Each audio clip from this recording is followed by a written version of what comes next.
I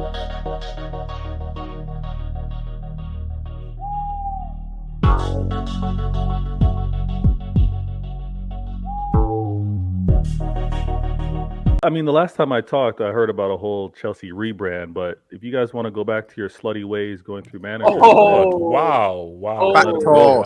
Wow. Let Vader speak on Is it. he lying? They can pin out themselves Is now. he Speak your lying? truth, Vader. Is he Speak your lying? truth. You know how many times I cried? You know how many times I cried, bro? Every time I see Nagelsmann coaching, You can't call this team a golden generation. There's nothing. Hans was asked, what is a register? I swear he said, someone. Ain't no way. I do it. Once is an anomaly, twice a coincidence, 3 times is a pattern, 4 times is juju. That's my saying. So I'm sorry, it's witchcraft is happening.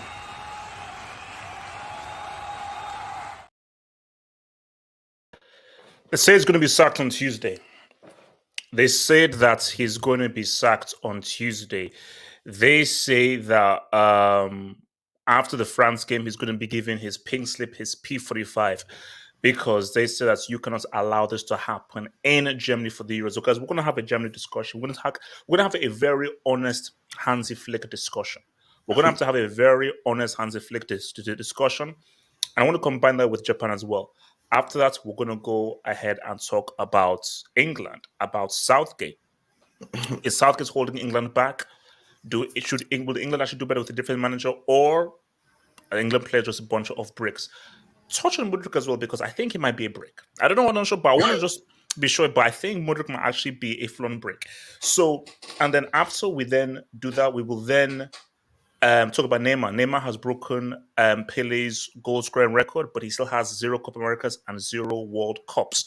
So we're going to talk about the irrelevance of him breaking an irrelevant goal scoring record. And lastly, we will end up with the discussion of the Sidemen versus the YouTube All-Stars. And of course, you know, I'm sure Wisekill would love that. This is what's called the dynamic duo.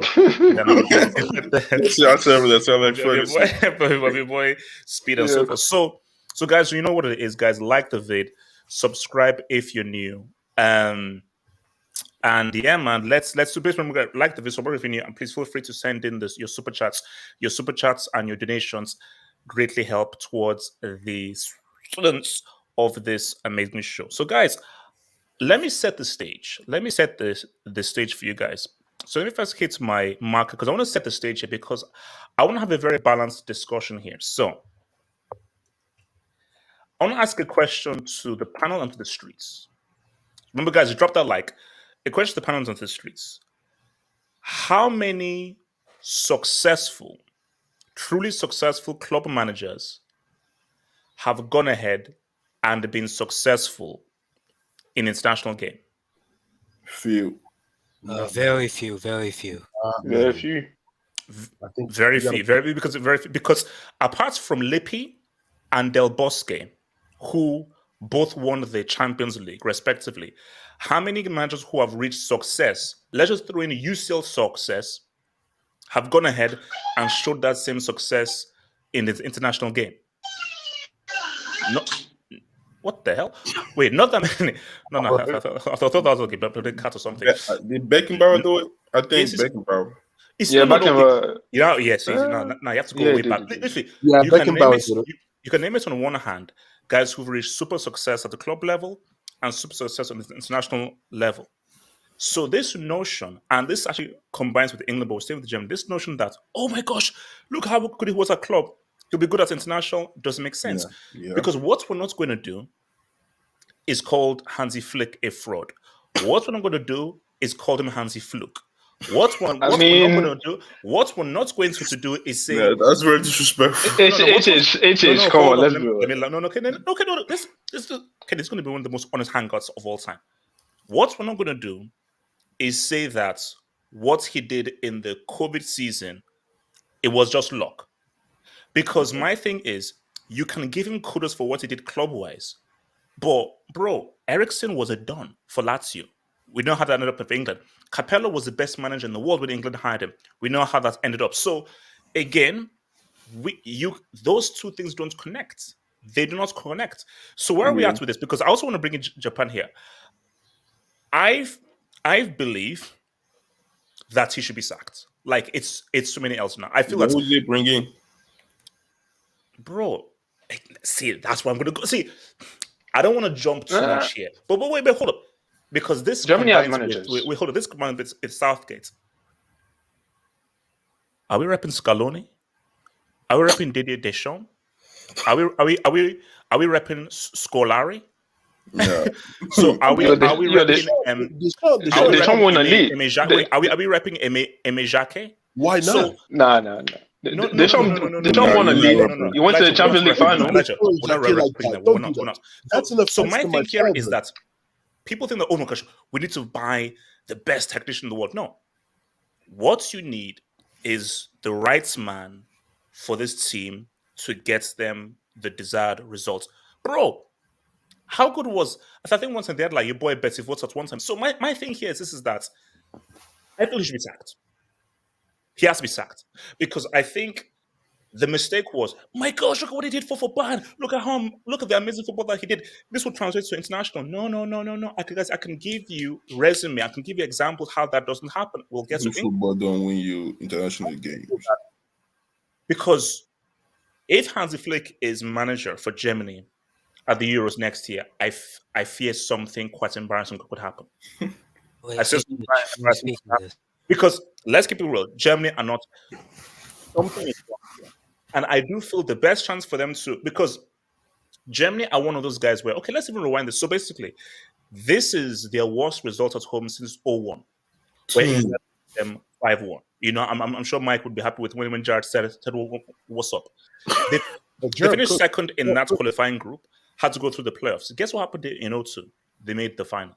So Germany are one of those guys where if you bet against them, they love it.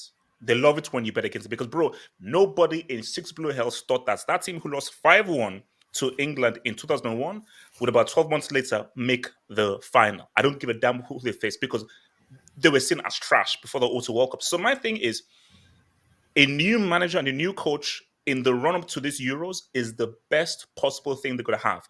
Because if they come with this notion of, you lost to England second round at the Euros, you didn't get out of your groups, you've been side-pieced and Dragon Ball Z'd twice by Japan now. So it's too much. It's too much. Like, literally, the difference is too much. So, Mike, because I want to bring in Japan afterwards, but let me just quickly touch Japan before I come to Mike. The world is changing. And what we're not going to do is just say this is embarrassing. By saying it's embarrassing, we're disrespecting Japan. Japan are good. And Japan have been improving. And Japan are an extremely well-coached team. Guys, shout out to all you FIFA merchants out there. I'm sorry, Konami made the best football game of all time. Your boy Endo runs a football blog. Your boy Mitsoma talks about the artistry of dribbling. Japan love... I've got many Japanese friends. They love football. And they take football very seriously. And I feel they've been working very hard over several years, improving.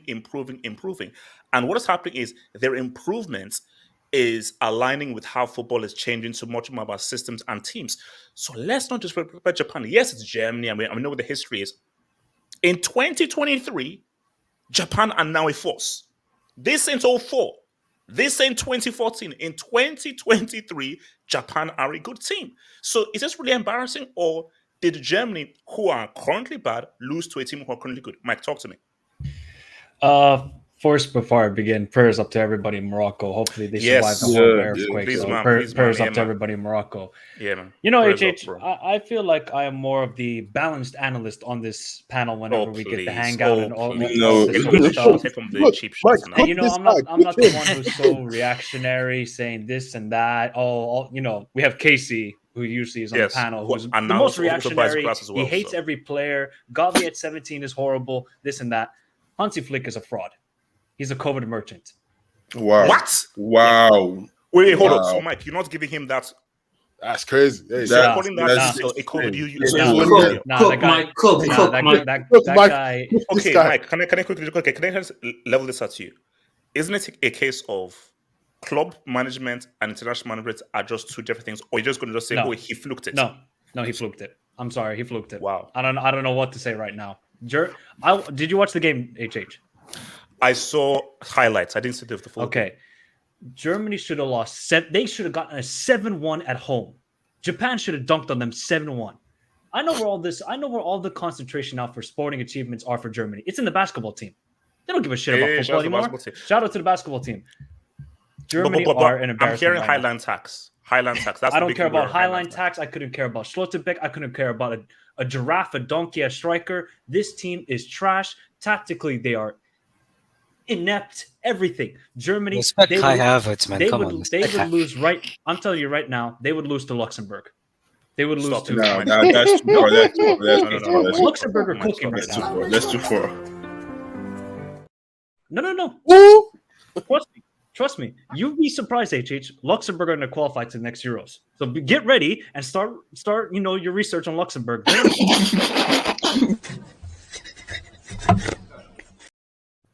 the bird. Like, you're saying the country where we keep our gold and everything are gonna. Yes, they are the same country that Cristiano dunks his nuts on every single time. Yes. Yo, pause. That was a big pause. Holy God. I don't know what I was thinking. If people could drop a brick, go check out the standings and go check out Luxembourg. I'm telling you right now, they're going to qualify. Germany will lose to these guys. They will lose to the Faroe Islands. They will lose to Moldova. This German team, we can talk about tactics and this sort of stuff. I always, when growing up, I was like, Germany, they are mentally the strongest nation in the world when it comes to football. Now, they are one of the weakest. Kai Havertz is a prime example. This guy is saying, back me. I'm weak. Please, give us encouragement. Yeah. He said like the criticism from the home crowd isn't helpful. Exactly. Well, you know what? Perform. It's that simple. Perform. But these guys keep getting dunked on at home. They got dunked on at home by Colombia. They got dunked on at home almost by Ukraine. They got dunked on by Japan. And it's only going to get worse.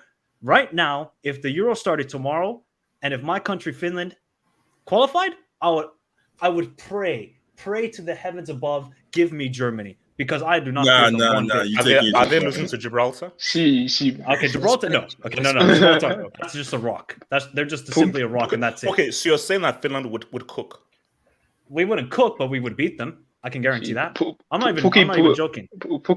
Like Germany, these guys, they have good players like Gundogan. They got Rudiger. They got Kimmich, and Florian Wirtz is a baller. They got Leroy Sané. But come on. This is embarrassing. I don't like Japan are doing very well and they're progressing as a nation. They got Ito, they got Mitoma, Endo, my boy, was cooking. But seriously, this is the German national team, a country with 4 World Cups. 4. And they're getting cooked like this at home. If I am the German FA, and I don't know how it goes down in Germany, and Germans got to let us know, is there just a buddy system where like, oh, we can't criticize the manager, we have to just keep him going and going? Oh no, Mike, this is too much. No, this is too much. This is getting embarrassing right now. It's getting to the extreme now. It's too much. They are lucky they are hosts of the Euros, because I would be worried about them not even qualifying to the next World Cup. I mean, to the next Euros, and probably even the next World Cup, even though there's going to be 16 European teams. Like 3,000 teams, yeah. And my question would be then, okay, if they sack him after they get dunked on by France on Tuesday, who are they going to bring in? You're not going to bring in Ralf Rangnick because he's cooking with Austria right now. You got Oliver Glasner, and then obviously you got Julian Nagelsmann. Bro, you can't bring that. Wait, what German managers do we has Osman Hitzfeld retired? He's not even. Whoa, what? He's not even German. No? He's Swiss, man. He's not. Yeah, he's Swiss. He's not German. No, but he's okay. No. Okay. You know what? My thing is, because again, I have my rule. You have to come from the origin. Is your Panke still in the retirement home? Yes. He's not going away from the retirement. He's like 80, I think. Alone. He's relaxed. Wait, HH, speak on this. So look, HH, I mean, it's just going to he's like around your age. It's going to keep on getting worse and worse for the German. Wow. He's going to keep getting worse and worse. Wait, no. HH, you're going to take that? Yeah, no. Okay, so that's your warning. Next. That's your warning. Continue. No. Okay, so Mike, so you're saying this is more of embarrassing for Germany rather than Japan are here? No. Let's respect it can be a balance of both, right? It can be 50%. Oh, stop! Come on. Look, Japan are a very good I hate team. balance, man. Give me one. I'm a Sith. I'm a Sith. You just want madness, don't you? Yeah, no. See, is it that Germany are a bunch of bums or less? Yes, they're a bunch of bums. No, they're a bunch of bums. I don't care. They're a bunch of bums. Any team. AJ, do we not forget that Costa Rica, who lost 7-0 to Spain, were actually beating these guys 2-1 in the World Cup? Do we not forget about that? Speak on it. CONCACAF. It's like we all forgot about that situation that was going on when Japan and Costa Rica were progressing out of that group, and now we're just seeing them getting worse and worse and worse. I don't know what to say, man. I feel sorry for Sebastian and all the Germans, but really, like. They have tried to change their ways to being. Guys. They have tried to change their ways to being a possession-based team. They are trying to be Spain, German. This is not the German way. This is what I said. They are trying to become a very much a possession-based team. They need to just play direct all the time. They don't got the ability to do that, man. No, we need the crew. Hold on. Let me bring in AK. So AK, talk to me, bro. AK, talk to me. I mean, I was watching the game today, and also before watching this game, I watched a Sidemen game. So I genuinely AK, don't. No. AK, I genuinely think Angry Ginge. Remember Angry Ginge? Who played the center back for YouTube All-Stars? He's a solid. I think he could play ahead of Rudiger. I think he could play ahead of Schlotterbeck, my man. I gotta be honest, he's better than Rudiger, bro. Internationally speaking, I'm just relax. You're taking too far now. Wait, funny thing. Do you think that Japan now have like a vendetta against Germany ever since Rudiger did that like funny run? No. They're supposed to be allies.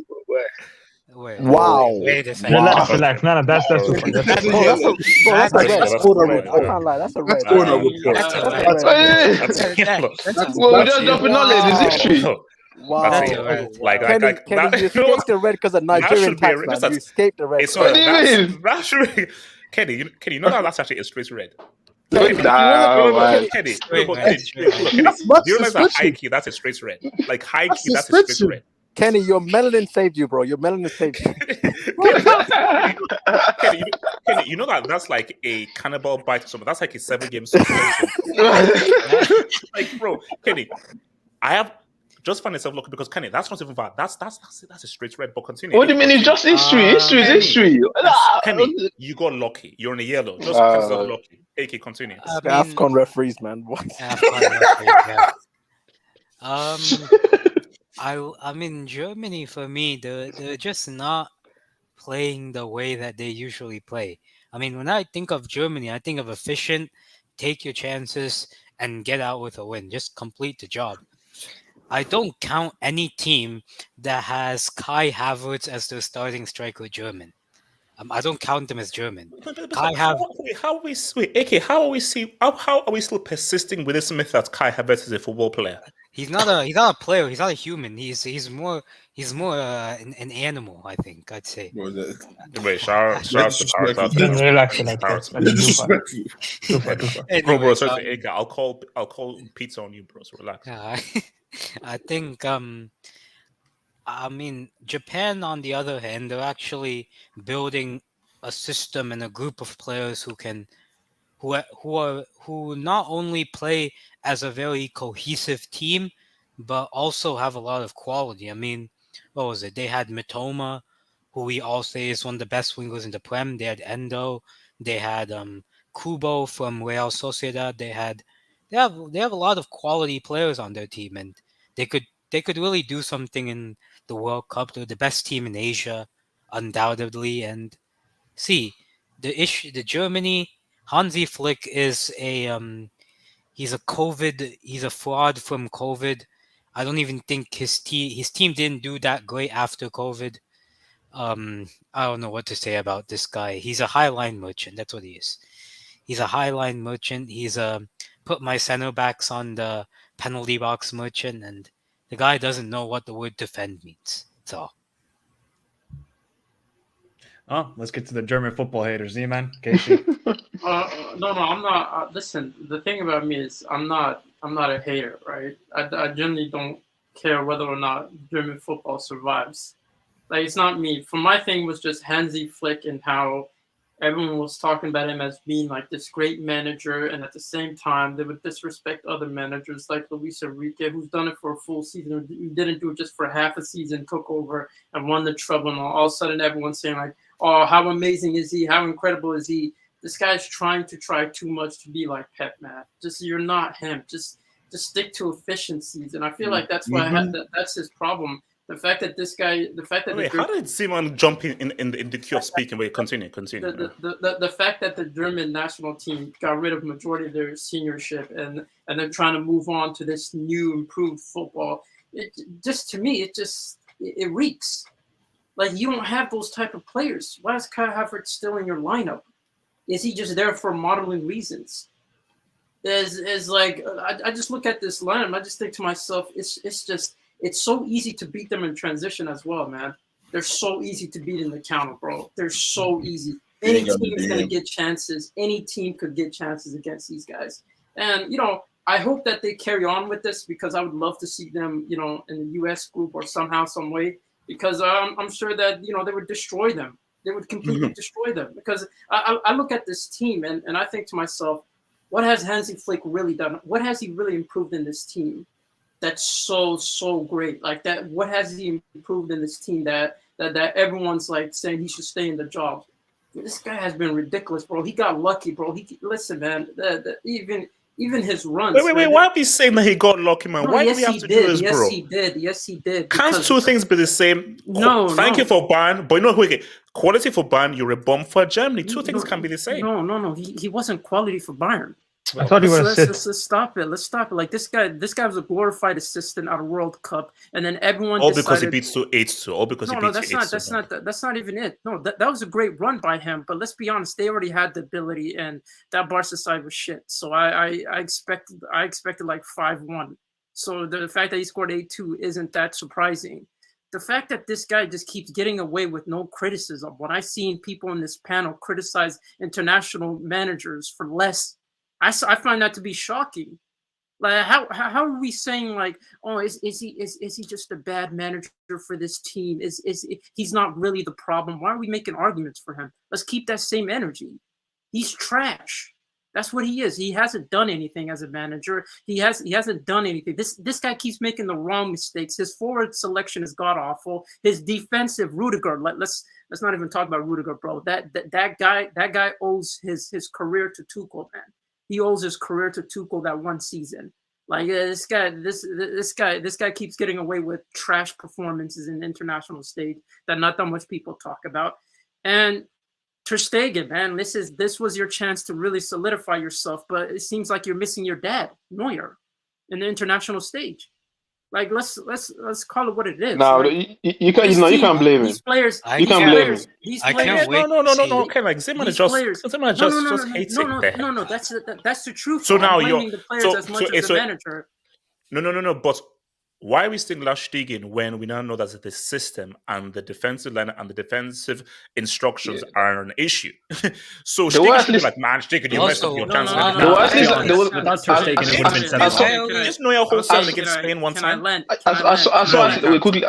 saw at least 5 1v1s. You can't blame Ter Stegen for that. Okay, Zima, it was crazy. No. My whole point is the fact that we keep either going to the manager, which I don't think is good enough, that they do need a new manager. But at the same time, we can't isolate players and say that it's only the manager. I think it's a combination of a lot of things, and I don't think this team is good enough.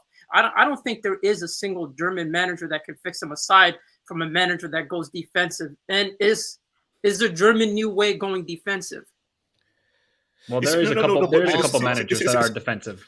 But see, this is what I've said before. Like, look, every time I've watched Germany, from Bierhoff, Klinsmann, Rudi Voller, Mario Gomez, Klose, all these guys, Germany always had a striker.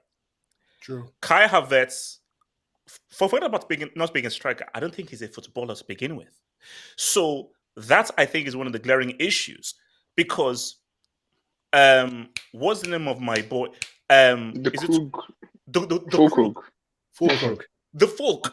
Bro, versus who end up scoring Germany's goal and really their best goal? The Folk. And that guy's a striker from the road. So if a striker from the road can do that, the issue right now is Germany.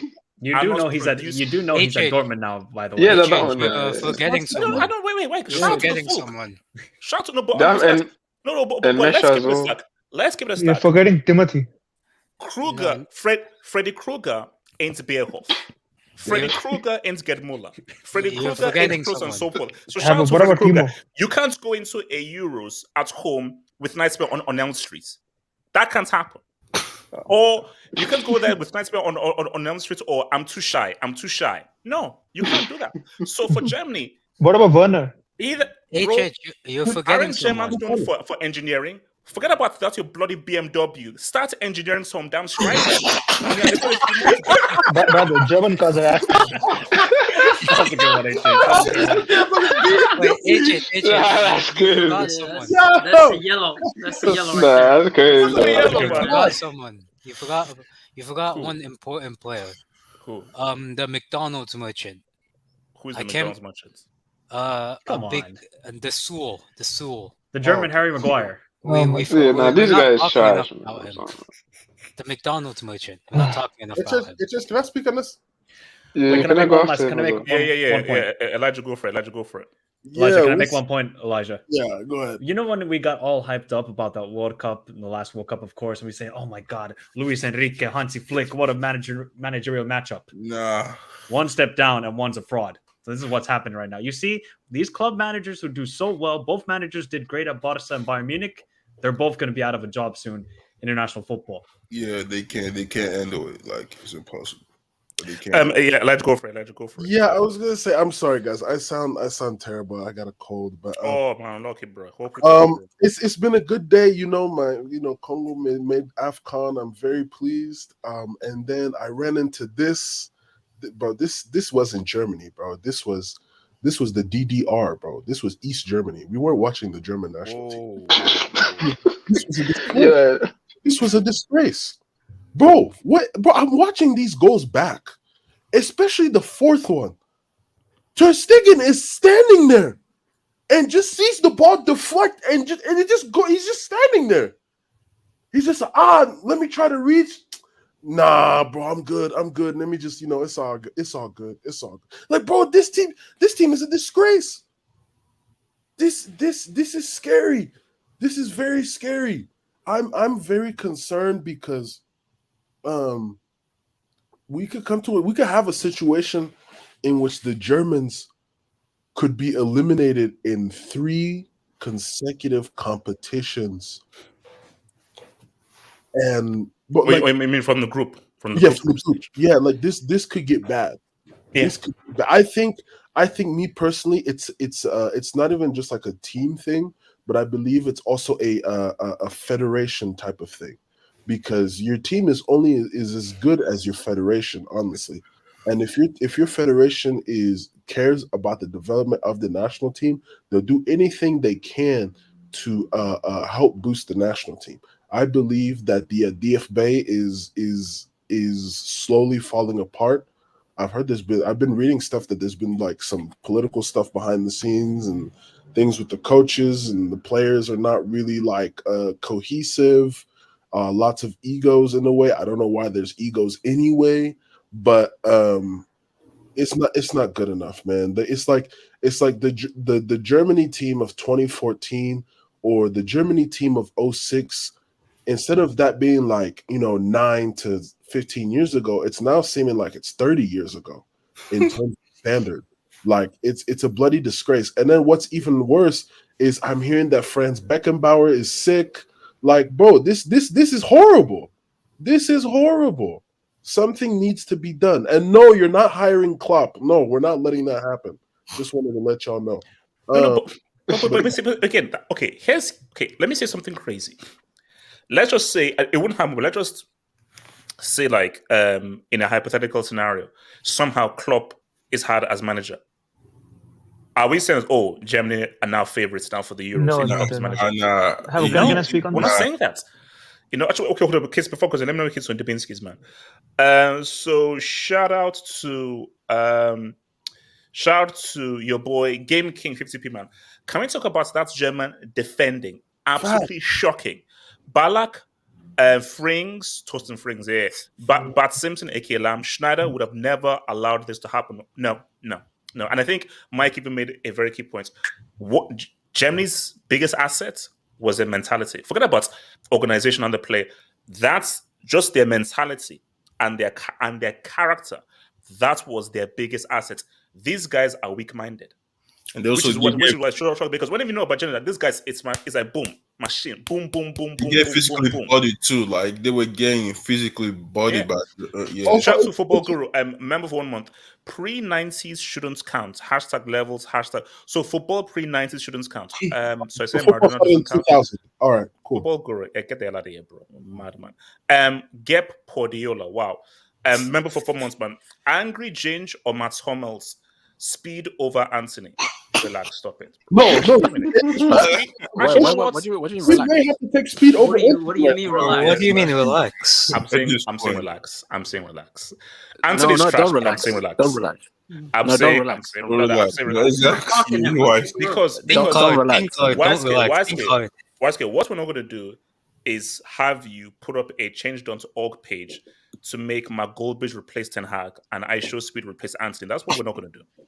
That's what don't worry. I have a question for you.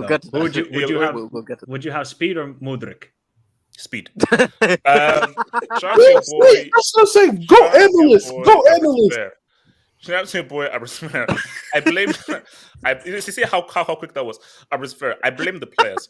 Southgate is a bomb. But actually, you know what? Let's save this. Yeah, let's save this. because there's going to be a lot of conversations. Very serious conversation. So, Money Mrs. brings them out. Wins at West Ham, Sidemen FC 1, Chelsea after 1 billion equals 0. Okay, what are we doing here? Factos. Bro, that combo is guys, Tuesday could be bloodshed. I expect 5 goals from Goats Bappy with the highlight. Tuesday could be bloodshed. I have something to say on that. The goats could eat. The goats could eat. Yeah, they are like, yeah. No. This is no. See, Zeman, there are people that like you. So now this is a dub that is actually, which I find crazy because Zeman, I think, is a moron. But this is actually a dub complimenting Zeman. So shout out to Fabrice Fair. Zeman is a clown. Flick only lost in the CL to PSG for the away goals because of injury tax. Flick's way of management isn't for the international game. Abrit's fair. My Mexicano brother, thank you. Someone with happy brain here. No. This is exactly what I mean. Can I land? No, okay, let me respond to the job and I'll give the debate. Can you bring up Red Devil Studios? Okay, Simon, respond. Yeah, my thing is like, again, you guys go back to all he did. How long did he do it for, man? It was literally he took over halfway through the season and he did well. Give him credit for that. But let's keep it consistent. You men are the same people that have been telling me that Luis Enrique is a fraud watch, and he actually put Spain to the semifinals. But all of a sudden, you guys are making excuses for internationals different from club football. What a manager is able to do internationally is different from what a manager is able to do club football-wise. Man, get out of here. You guys are making excuses for him consistently. All right, okay. Abris Fair, it seems that he hasn't really listened. So Abris Fair, I think your dog obviously didn't really get through to Zeman. But don't worry, Abris Fair, don't worry. We move, as we say, we move. Hold on. Shout out to Simfiwe Umtambo. Thank you for the Dubinsky. Yes or no question for HH. Do you think the prodigy will ever score in every round of a World Cup? Yes or no? Do penalties count? That's the thing. Oh my god! I actually doing that. So that's my thing. Like if penalties count and the referee favors Mbappe because he feels he owes a World Cup to Mbappe, then yeah. Of course. If there's a scenario where the world feels they owe Mbappe a World Cup, give up, man. And yes, he's going to score in every game because he's going to be given a penalty. He already has one. Obviously. But he will miss the pen though. Shut up. QC8. Mike, you can't fluke 8-2. That's PG-18 rated 21 explicit content. Triple X. Rated 21. He beat Chelsea 7-1 also. So 17. Bro, this guy's a massive. Shout out to your boy Jay Jokin. Germans aren't known for just. Okay. He's not drunk. That's a red. So Casey, you wanted to say one? Casey. I'm just gonna say that on Tuesday, and I said it on Discord also. I think Napoleon is gonna be resurrected, man. France. This is gonna be France versus Russia, man. He's gonna. This is gonna get ugly. Sounds like, how does France destroying Germany relates to Napoleon rising from the ashes? How? Because Napoleon destroyed. No, because Napoleon destroyed Prussia. That's right. Casey, thank you for the history lesson, bro. No, but Casey. No, but I don't think I actually disagree with Zeman here, bro. I just think this German team is ass. This might be the worst German team that I've ever seen. I mean, you have seen every German team, but I think I haven't seen every German team. I started watching football in the 90s, and I'm not as old as people think. Wait, is that AD or BC? BC. YSK, that's a warning. No, but bro, how is supposed Germany always had a good striker. How are you supposed to win games with Timo Werner? What's the guy name again? Füllkrug? Füllkrug. Yep, Nicholas Füllkrug. Füllkrug. No, Casey, I'm with you. My thing is, okay, Hansi Flick. In terms of no, let's keep it real. Defensively, probably the worst German team I've ever seen. Defensively. Yeah, worst defenders, yeah. Easily. Midfield. Player for player. Okay. I've never known a German team where your striking options are Freddy Krueger, Timo Werner, and Shai. Those three wouldn't make the clear team. HH, can I ask a question briefly? So on paper, are you taking Germany? So on paper, are you taking Germany or Japan? On paper only. That's a good question. That's a very good question. Speak on it. Bro, don't try to give the cool answer. You're gonna think about it. Damn. Yeah. That's not a bad question though. That's not a bad question. Bro, I mean, I might take Japan. If you're saying from back to front. Yeah, totally. The whole squad, yeah. Bro, Japan have guys. Yeah, they do. Japan have guys. Like Germany, that's defense. They're all garbage. No, it's not only that. No, it's not only that. Japan is the kind of team. Midfield, Musiala, Gundogan. Goretzka, we now find out is just Schwarzenegger's cousin. So, and even on looking at attacking options, bro. Respect Schwarzenegger. I don't like the last part of Schwarzenegger's name, man. Oh, it's okay. Oh, for God. Okay, wait, Casey, continue. No, but it's not only that. Japan is the kind of team, because they are so good against highline teams, they are the best team to defeat someone like Germany or even Spain, if you're being honest. So I will actually pick, after watching these two matches, I just don't see how Germany beats the Japanese team, because they don't have that number 10. And please stop overhyping chicken masala. They don't have. Wow. They don't. Wow. Okay. That's actually good. Brian hates is real. I've noticed that. Brian hates is real. Wow. Wait. Okay. So, okay, now I think I just had a brain freeze. Wait, isn't tikka masala Indian? But Casey, wow. Indian. Oh, okay. Wow. Oh, you that as an insult? What? So? What the hell? That's so what? Wait. How did you flip this on Casey, bro?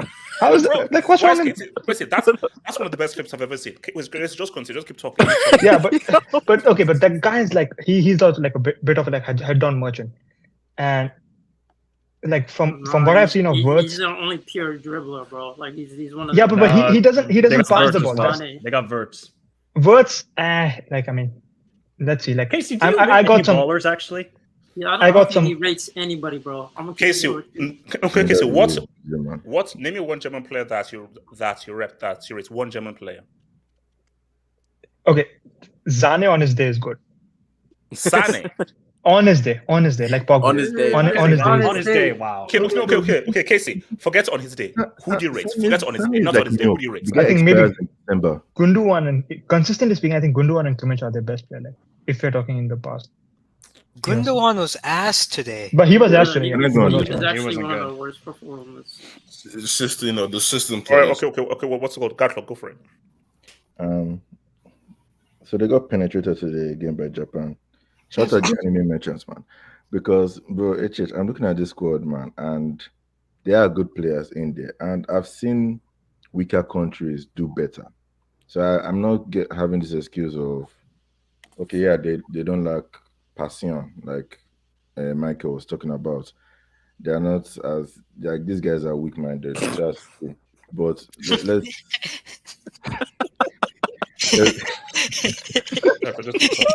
Like, you know what? I mean, you know what? I'll say right here. This is a warning to the streets. Next comments, I'm giving the streets a yellow. I'm not gonna now. Next time I'm giving the whole. So basically, streets, you're beginning a warning. Leave the text alone. What are you gonna do if you give them a red? I shut down the chats. You will lose the dubs then. Yo, this guy in the stream, man. Screw it. It's fine. Electrical bills. Pretty expensive. No. Human decency means more than money. So, Gatlock. I still feel that this team is still good enough to actually at least compete against Japan, not just get penetrated for. Wait, with Havertz? You see, as striker? Forget Havertz, forget at least Fulkrug. No, Gatlock, you can't. No, sorry, Gatlock, you can't. That's your striker and your main points of attack. If Havertz is because see, what you're doing is you're actually disrespecting Japan. Bro, didn't Japan hold Spain and they beat them on penalties? Japan are good. So my thing is that you saying that, oh no, like even with Havertz, no. Let's respect Japan and say Havertz as a striker, you're asking for trouble and you deserve to get beat. Yes, we can respect Japan, but bro, Germany, you have 4 stars on your chest, man. I mean, you gotta show some pride yourselves, man. Like you can't just get every single. Gatlock.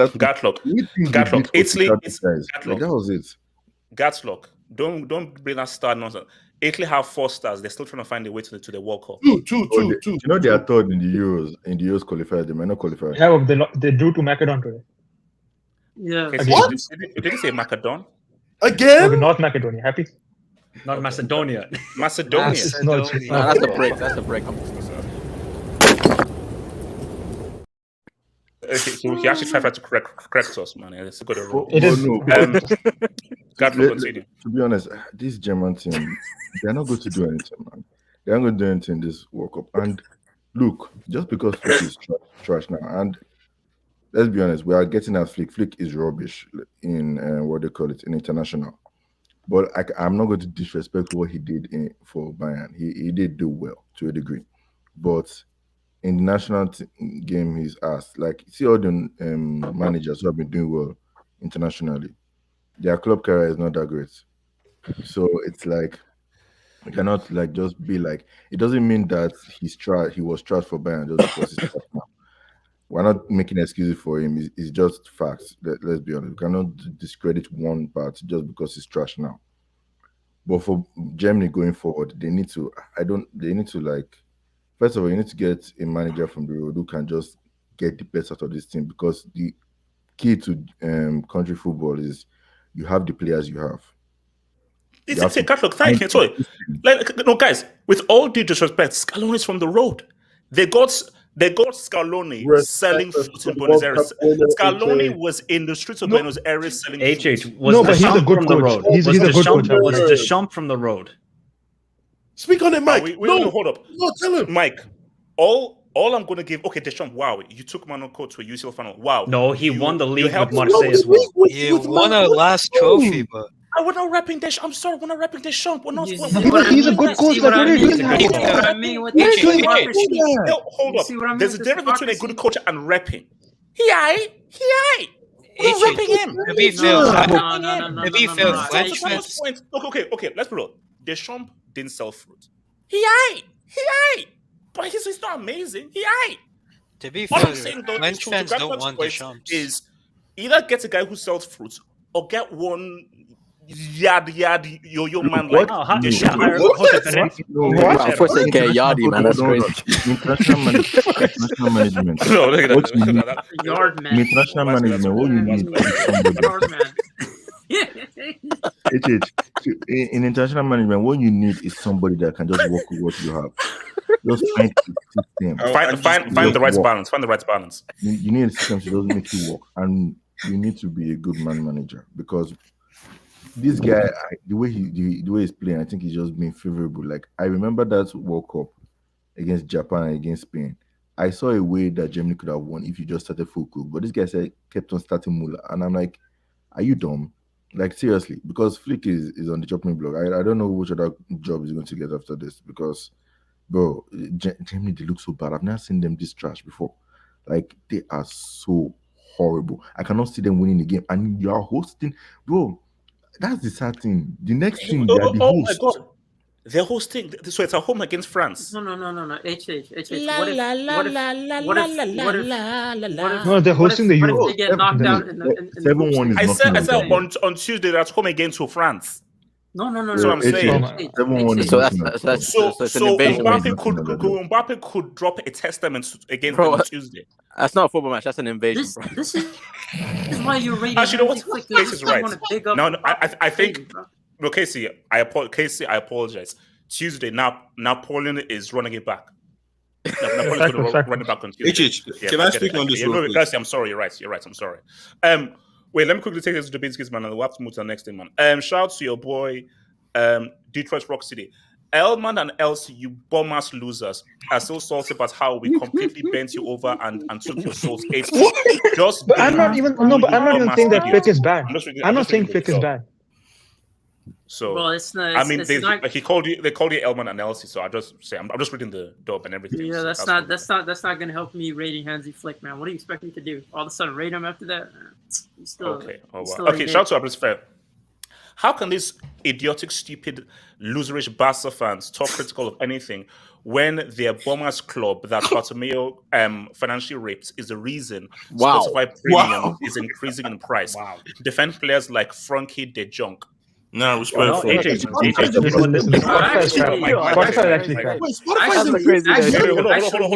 Mike. You know what else they're doing now, HH? Remember that photo I sent you of what they're selling on the streets of Barcelona? They're selling the stuff that KC bought for 420 euros. I've been telling you that, but every club does that. How many times do I have to tell you? No, KC. Every club does that. Is the only club no. That's not true. I've never seen a club advertise grass. Madrid does it, like, bro. It's very common. I've never seen a club advertise grass. If we're gonna hold it, keep that same energy, bro. Keep that same energy. And plus, that Spotify Premium is really helping us, get a new stadium. Wait, they're increasing the price? Oh my days! But Spotify is crap, bro. Guys, you know what? So it comes like a little new camp, little thing. Yeah. You know what? Bro, it's a nice design. It's a nice design, bro. It's a nice design. Not for 4 Yeah. I love how the price is 420 as well. Guys, you know what? If I was a hardcore Barca fan, I'll drop 20.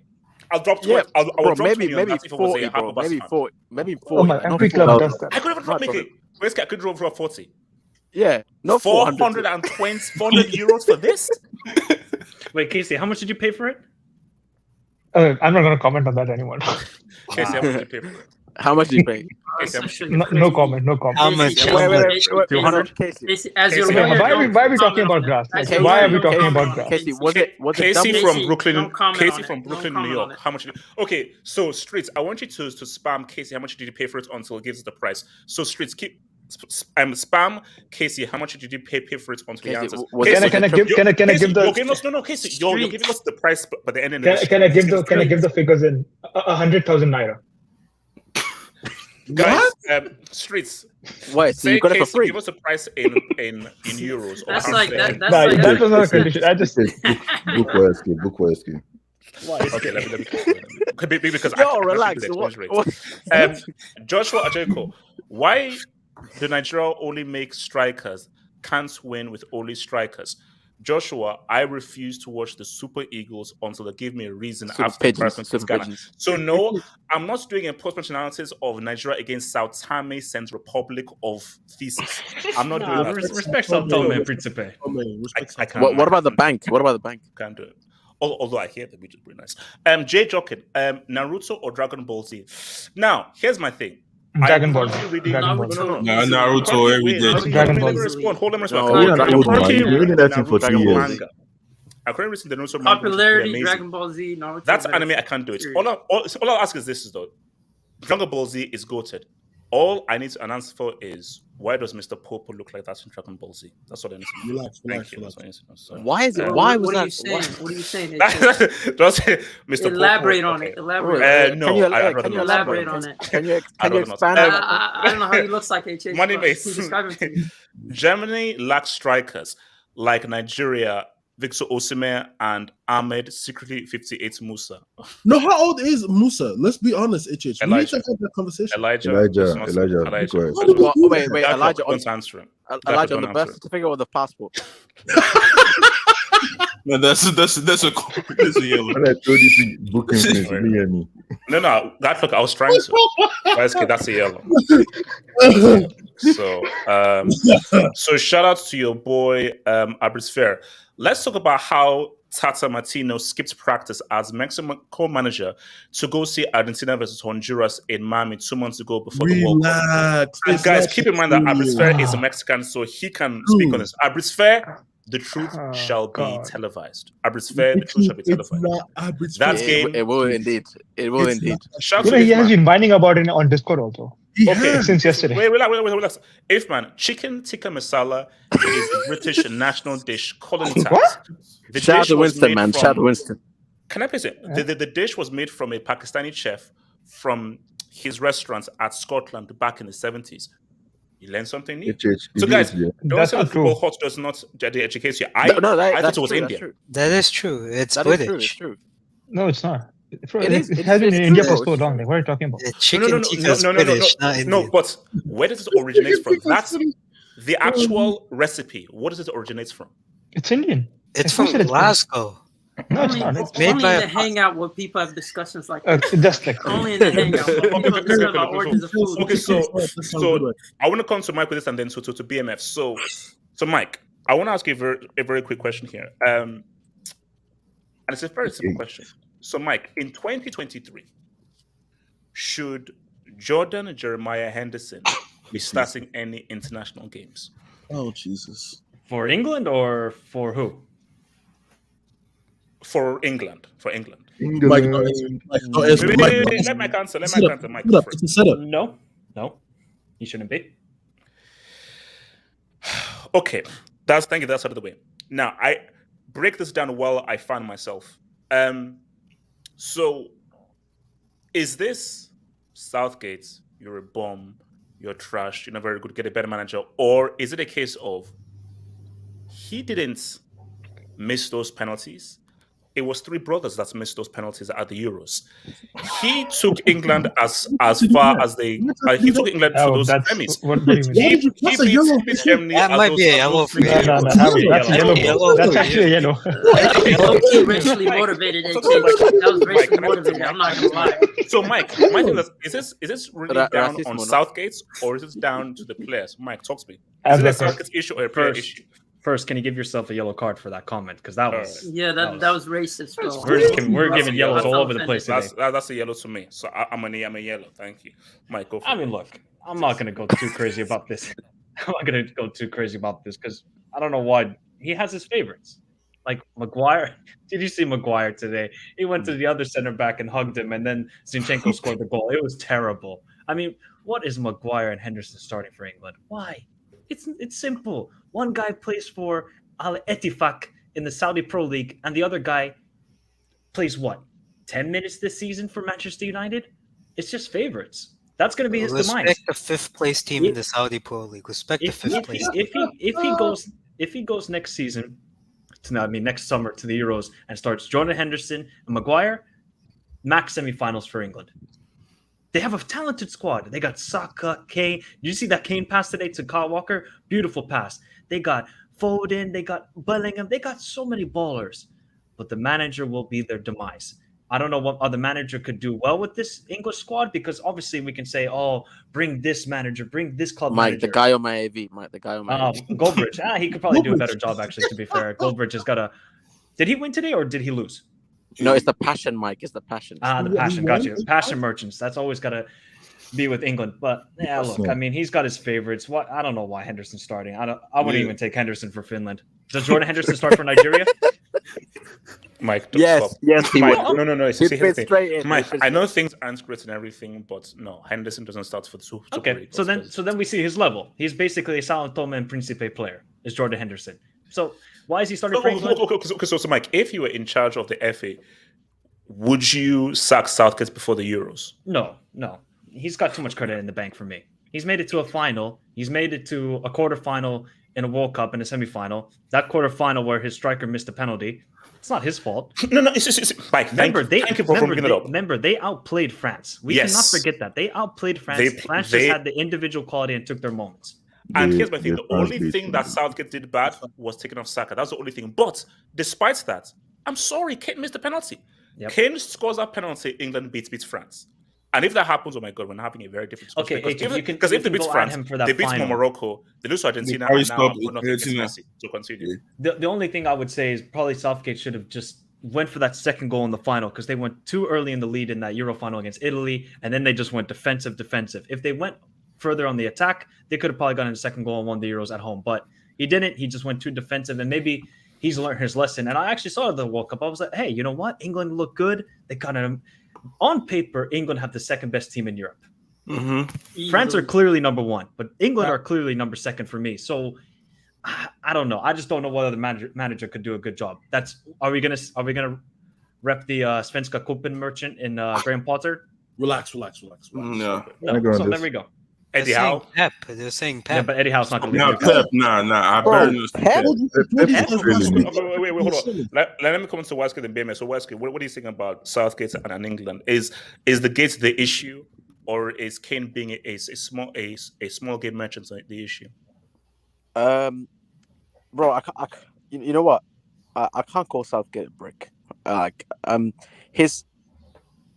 problem with him is he finds a way. Like, even with the brick squad selections, I don't know how that clown Laguire is in a squad. Forget about starting games. The fact that this guy's like, how do you even pick him?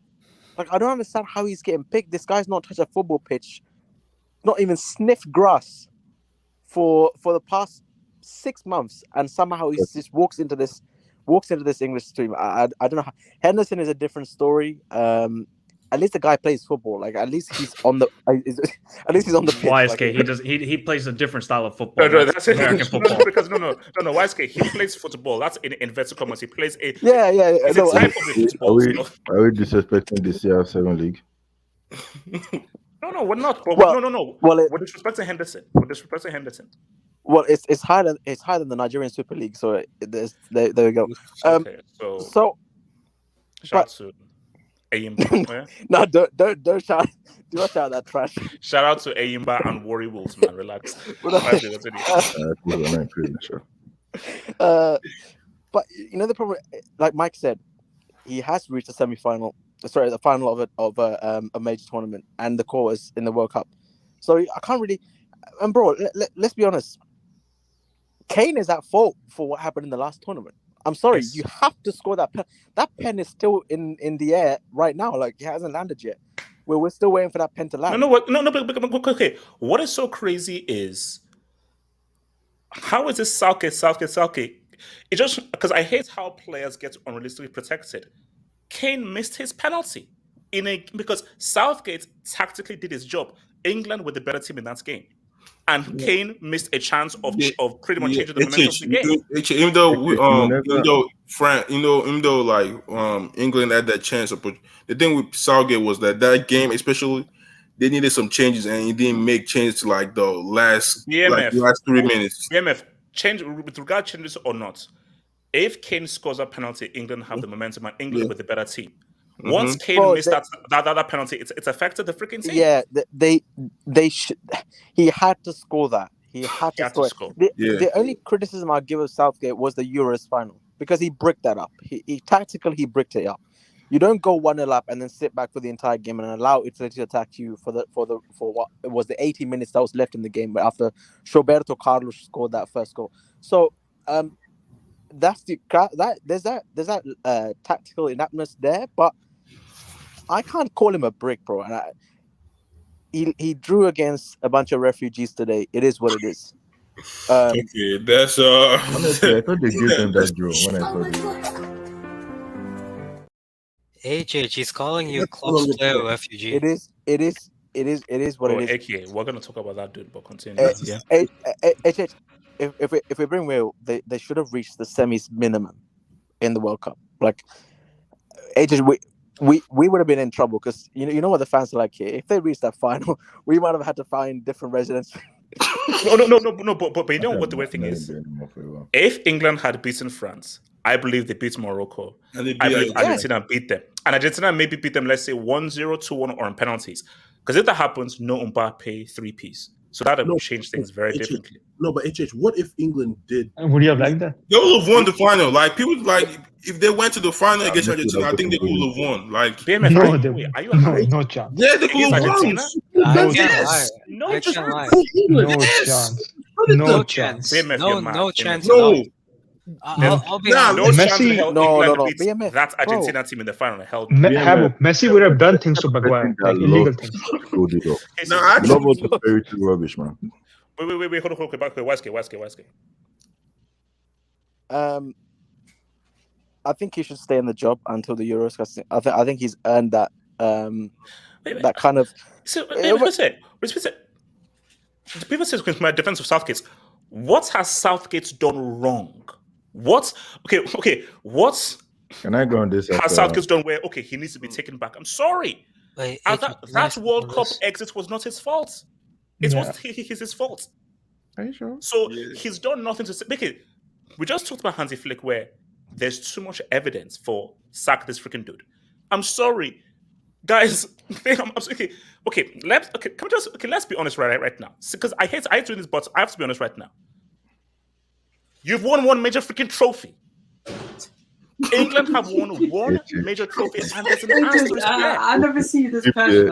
Because hold up. Because the reason I'm angry is because England feel like if you're entitled to things, I say, wait, hang on. You've won one major trophy. No Euros, one World Cup. And also, that World Cup was in 1966 at home. So there is a tax there. There's a 720p There was no yellow red cards. No. For guys, 720. No. Actually, did we have HD in 98? No. My thing is, my thing is this. No, I don't think but we had the DVDs. If your only World Cup is at home, bro, we all know about what happened in 78. They had to poison Ronaldo, then grenade him afterwards. So hold on. Zidane's World Cup doesn't count, right? Casey, shut up. So my thing is, does it or does it not count? Casey, shut up. So my thing is that England, you're not entitled to anything. You've only won one major trophy. So what's the thing? I don't care. No, but that's no. You can't do that. You cannot do that. So and this is a keep on. I forgot. So remember this point. So 2000s, Sven-Göran Eriksson was amongst the best managers in the world. Because Eriksson coached Lazio. I believe he took Lazio to like a final, and I think he won a trophy with Lazio. But they won a Scudetto, I think, right? Yeah, Eriksson, and with Vieri as a striker, and Simeone also. Yeah, Sven-Göran Eriksson was one of the best managers in the world. And look at what he did. And then because Eriksson failed, they said, "Oh, we're going to bring in Capello." And Capello at that time was amongst the best and most respected managers in the world, and we saw how that turned out. So England, don't now make this mistake of like, oh my gosh, look at all these players, but what's Southgate doing? Let's bring in Pep. Let's bring in all these guys. No, that's not going to work. Because, and I think Gatlock even made the point, international management, you only see your guys 2, 3, 4 times a year. You don't have enough time to develop a system. Hence why guys who are club managers find it very hard to do international management, because it is totally different. It's based on how infrequent you have time with your players. It's about having a setup, and you know what it's about? Your individuals. You got to set up. Bro, so the key thing is system merchants and international football doesn't work. Exactly. I actually want to say something. That's Spain. Wait, hold on. Why the case in That's Spain from 08 to 12. That was like an anomaly. Those dudes basically played together in Barca as well. Like they understand the system was there already. Like They didn't need to do anything. System merchants, bro. Internationally, you need people that to get it done. Like you need people to to show up in the moment. Like you can't implement systems. Because you see, YSK, you see, Spain, that was a cheat code. Because so how much was it? So apart from Capdevila, it was like 8 Barcelona players. So basically Ramos, Capdevila, Casillas, everyone else was a Barca player. Xabi Alonso. Okay, Xabi Alonso. Everyone else was a Barca player. So literally, you had like 6-7 guys who all played within the same club. That was also a very good club as well. And what is the core of Spain? That was a rarity. Passing football, and all their midfielders were from the same club. So, and that is a rarity. Hence, for Del Bosco was like copy paste, just copy paste. But sorry, why is it continue? Yeah, so I don't think they should sack him. Well, see, after the Euros, England have to be realistic about who they can bring in. Unless they plan on bringing the guy on my AV who is available after the match today. There's no manager out there realistically that will look at England and go, that's a project I'm interested in. They're trying to get Pep, it's not going to work. Why? I don't understand. Who started this whole Pep to England thing? Who actually it's stupid. Like I saw him, like it's not going to work. And also, Pep is not an international type of manager, bro. Don't you hear the last one? If this lady won the World Cup for England, they're going to women's. No. That thing made me laugh. Oh my god! Really think about it. Territory you don't want to enter yet. That's not something. Bro, why are you making a face there? The women's head coach, bro. I'm sorry, like I get it, like empowerment and all this. Cool, good. Turn the job down, though. You burn the job down anyway, YSK. No. My thing was for me. That is being extremely disrespectful to Southgate. To even put that notion out there, because it is Southgate in the sense of like, I'm sorry, what has Southgate done so badly? No, and that's what I read again. You have no heritage. England have no football heritage. Let me ask you a question, please. No matter how much you speak about it's coming home. You've won one major trophy. No. It's football psychology. I agree. Go ahead, Gala. Just the thing is, the problem is you're not going to reach them. Do you know why? They never wanted him to begin with. I remember when Southgate was hired, they didn't really want this guy. So any little thing they can hang on to, any little mistake that he does, boom, they'll jump on it and they'll be like, it should go. They don't like his football because they see all these players with Arsenal, with City, with Liverpool, and they see them playing all this beautiful football, and they just feel like together under another manager, it should work. They should be playing like that. That's what they feel it should be happening. But the thing is, it's not like that. I remember the Argentina squad in 2014. I was expecting them to play like they were playing. Look how many attackers they had. Messi. I know Higuain was a bit trash, but he was still there. Di Maria and all those guys. Those guys were supposed to be playing well. But what worked for them was Sabella's system: defend and get that goal, get that one goal, defend well. That's what England are doing, and it's actually working. Guys, Gareth is not just speaking facts. It's facts. Continue. It's not. The problem is that the players are not executing. Because I watched that France game, I really expected France to win, but the way I saw that game, it was like, nah, England are actually slapping these guys. Kane scores. We don't know what happens. I know you say England wins, but honestly, no. Even the Croatia game they lost in 2018. I remember Kane didn't pass to Sterling. I know Sterling made some purpose, but Kane didn't pass to Sterling. They were on top in that first half. And the thing is, and even against Italy, the thing about England is sometimes I think they relax. Because if you think about this, they will be on top, and then second half they just get too comfortable. Exactly, just get too comfortable. Some of the play, no, don't get me wrong, Southgate is not perfect, and he does make mistakes sometimes. But some of the players need to be held accountable. But you know how these guys are, all these fans are, all these tribal club fans. They will protect their Kane, they will protect their Saka, they will protect their Grealish for some reason, and they will not want to criticize him. Southgate doesn't have any affinity to any of these clubs. They won't protect him. Plus, they didn't want him to begin with. They don't like his football. They don't look at the results. they look at the style, and they don't understand that the result is actually not bad. Bring in somebody that play that style and you see them get pumped forward. And yeah, exactly. Sorry. Hold on. Wait. Let me just respond because Gatlock has just hit the nail on the head fully. The thing about it is, please, okay, fine. You want England to go gung-ho? Fine. Please go gung-ho and you will get absolutely destroyed. Why does Maguire look good? Because it's defensive. So it's protecting. You want to go gung-ho with Maguire in the back, you're going to get Lara Crofted. So my thing with what Southgate is like, I'm here to get results. And also, let's look at this. Let's look at this game now. A few inches lower, Saka's shot goes in. And they beat Ukraine 2-1. Ukraine only had one shot on target. So a few inches below, Saka's goal goes in. Ukraine don't even come close to scoring. And therefore, what's it called? England win. So, and again, you look at that Croatia game in 2018. If Kane squares it to Sterling, they go up 2-0. Who knows what happens? And we obviously also in the France game, Kane space. So this whole thing on Southgate. I'm sorry. Why aren't we holding these players accountable? Because there are situations in which you could have won. Those penalties, sorry, you guys missed. Kane, that penalty, you missed. Kane, you should have squared it to Sterling. These are all individual actions that the players messed up in.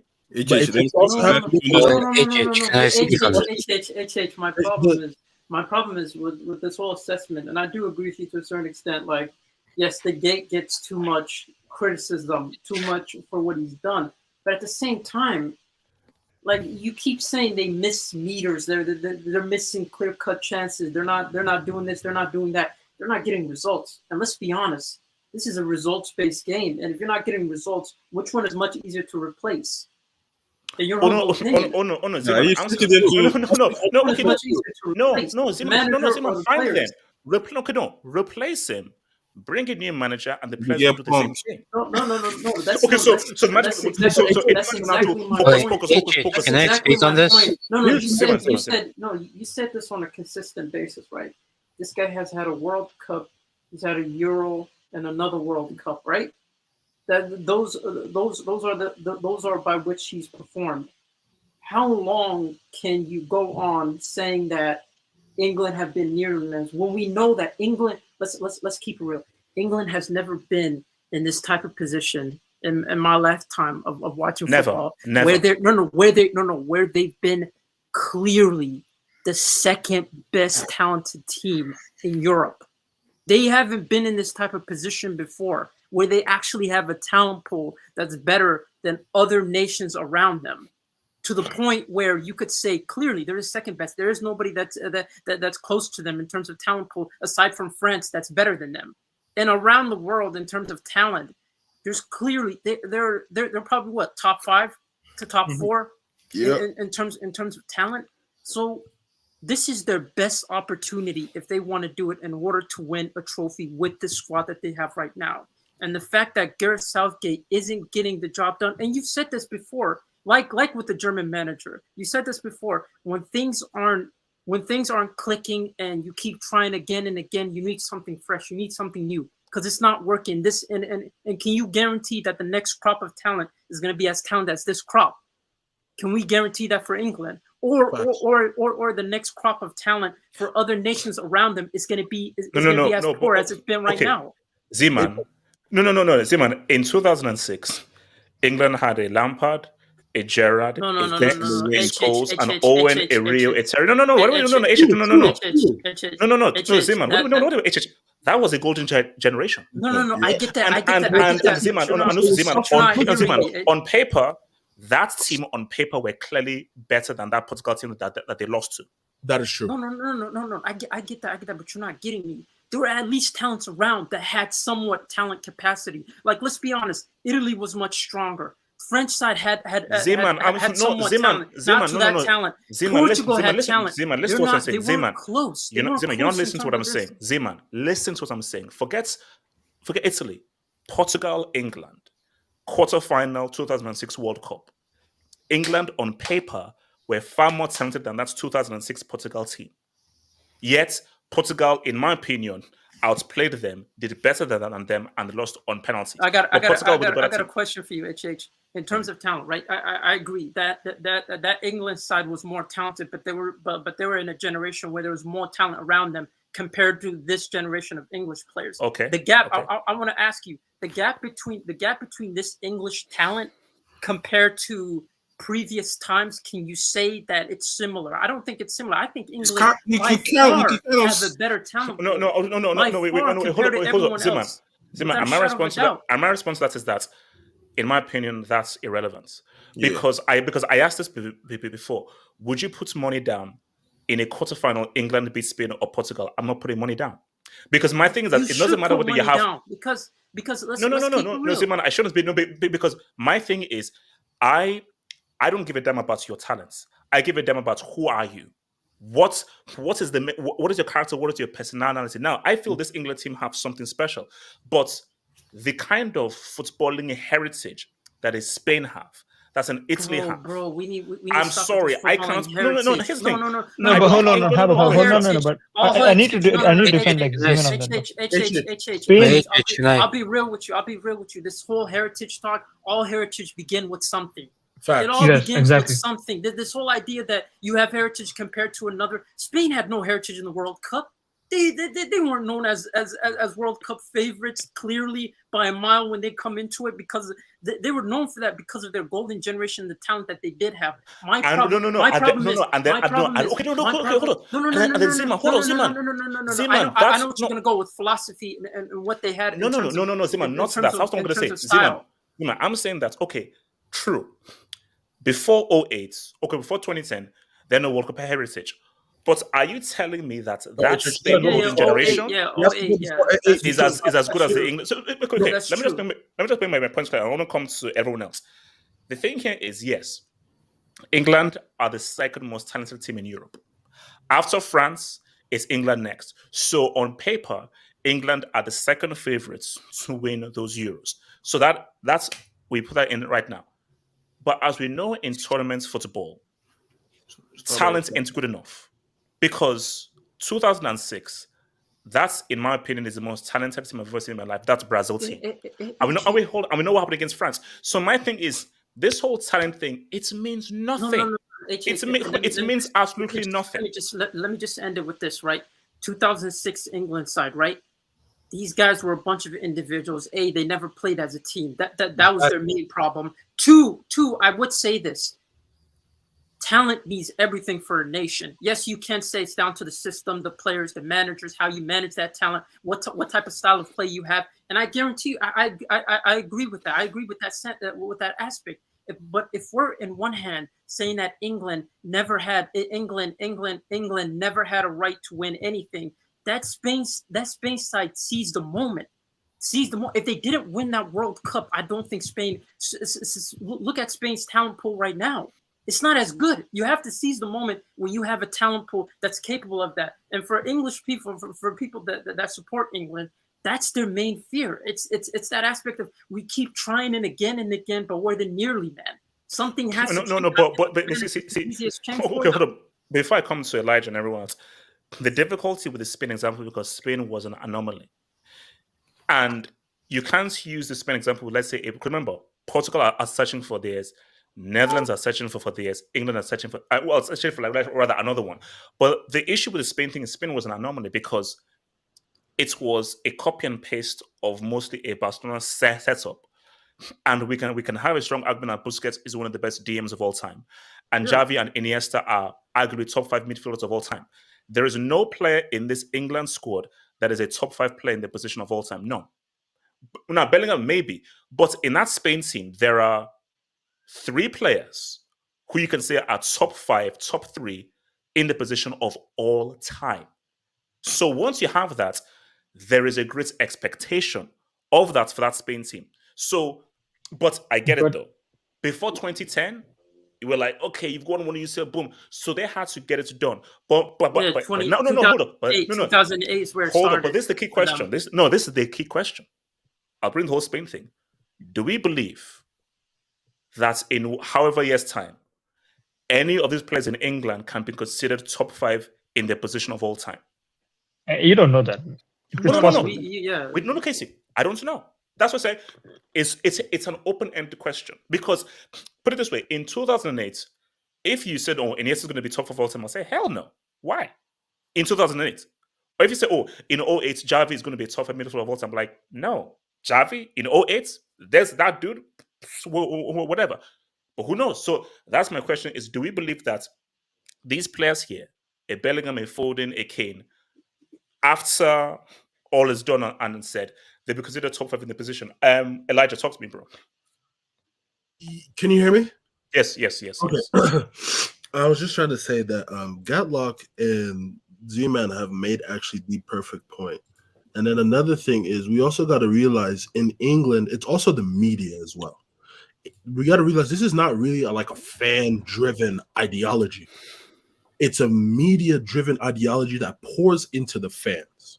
They say that the England manager is the second most criticized person in the country after the prime minister. That's bad. There's already been this level of toxicity between the FA and everybody else. For me, the thing with England, I understand that people want a change of ideas. I get that, but what are the chances that it actually works successfully? Southgate is literally the most successful manager since Alf Ramsey, and the only person behind him is Bobby Robson.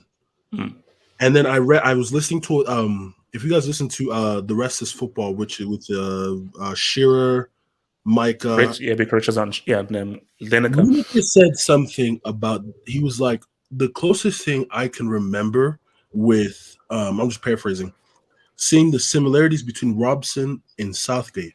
Robson was not everybody's number one choice. Southgate was not everybody's number one choice. Southgate, he still has issues with people because of a missed penalty from Euro 96. Remember, he scores England's in the final against Czech Republic. He misses, Germans winning they win the tournament. So there's that. So he already has issues ahead of time. And then Lineker is basically saying, already one, he's not the number one choice. But because he's already successful and he's been successful in terms of standing, he's successful in terms of standing, but he hasn't brought anything. You can't really blame Southgate for that. Like he goes as far as his team can take him. Like he's not the one that's on the pitch out there. I think that's what another thing people keep failing to understand is that the manager only sets up the team, but it's the players that go out there and get the job done. England has not been able to get the job done since 1970, and people still don't understand that. Wait, hold on, no, 66. Yeah, no. Because I'm sorry. If we look at this, if we really want to be honest about English football, the quote unquote golden generation, top four, those guys from the big four teams. So the guys from United, your Chelsea's, your Arsenal players, your Liverpool players are all on that same team. They could have won Euro 04. They could have won World Cup 06, but they didn't. And then they proceed to not qualify for Euro 08. They drop a disaster class in 2012. You lose to Iceland in 2016, and you lose the final. Let me ask you this, and it's a question to you, and even to the streets as well. And let's just take England out of it. Country X has only won one major trophy, and that was in 1966. So should we have expectations that Country X, no matter how talented their team is, should we have expectations that Country X should win a tournament or every tournament that they go through if they've only won one major trophy? Because No. Do you know the issue that we're having? Because it's England. And because it's England and their association of football, what they've done to football and everything, there's just this expectation, no, England should. They should. But that's because it's England and the connotations that come with England. If you just remove the word England and it's Country X, and say Country X have only won one major trophy, that was in 66. How should we have expectations? And we just talked about Germany. Germany statistically are the best performing team at tournaments. When you look at their World Cups, their Euros, and how far they go in World Cups, how far they go in Euros, statistically speaking, Germany are the best performing international team. So with the Hansi Flick situation, no, there is an expectation because there is a large sample size of Germany being consistently good in tournaments for 30, 40, 50 years.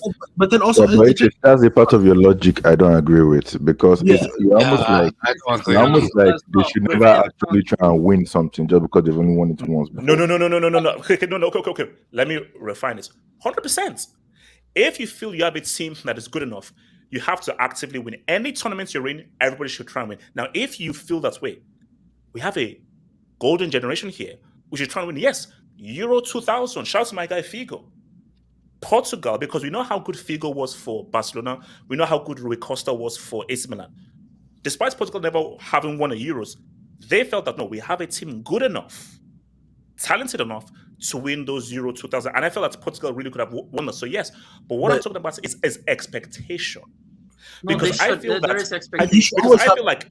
the expectations that come with a Germany, an Italy, a Brazil should be different from the expectations that comes from a Portugal or an England. I disagree. That's different because there's only a select. When we look at the history of the World Cup, it's really the teams that have won the World Cup. We can only count it on our fingers. Let's be really honest. Not that many teams have won the tournament in the first place. Around 8 teams, right? No, not to mention. Why do we have expectations for Netherlands? Exactly. They never won any. So let me come to AK. I want everyone to speak. Highlight that. Hold up. AK, then BMF, then KC. AK. I mean, I think with England, it's always an issue of. It's not about like, oh, they've won a trophy 50 years ago, so they don't have expectation. I think it's when there's expectation on England, it's never like a team beats them. They just seem to lose it.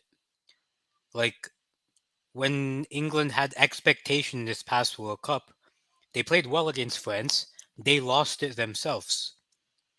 Like when England had the expectation against Italy to go out there and at home win the Euros in London, they went 1-0 up and they surrendered the game. They surrendered the game to Italy. So that's my issue with, putting expectation on England to say, you have to do this. When you have to do that, they don't do it. They have never done it. It's always, oh, it's a penalty shootout.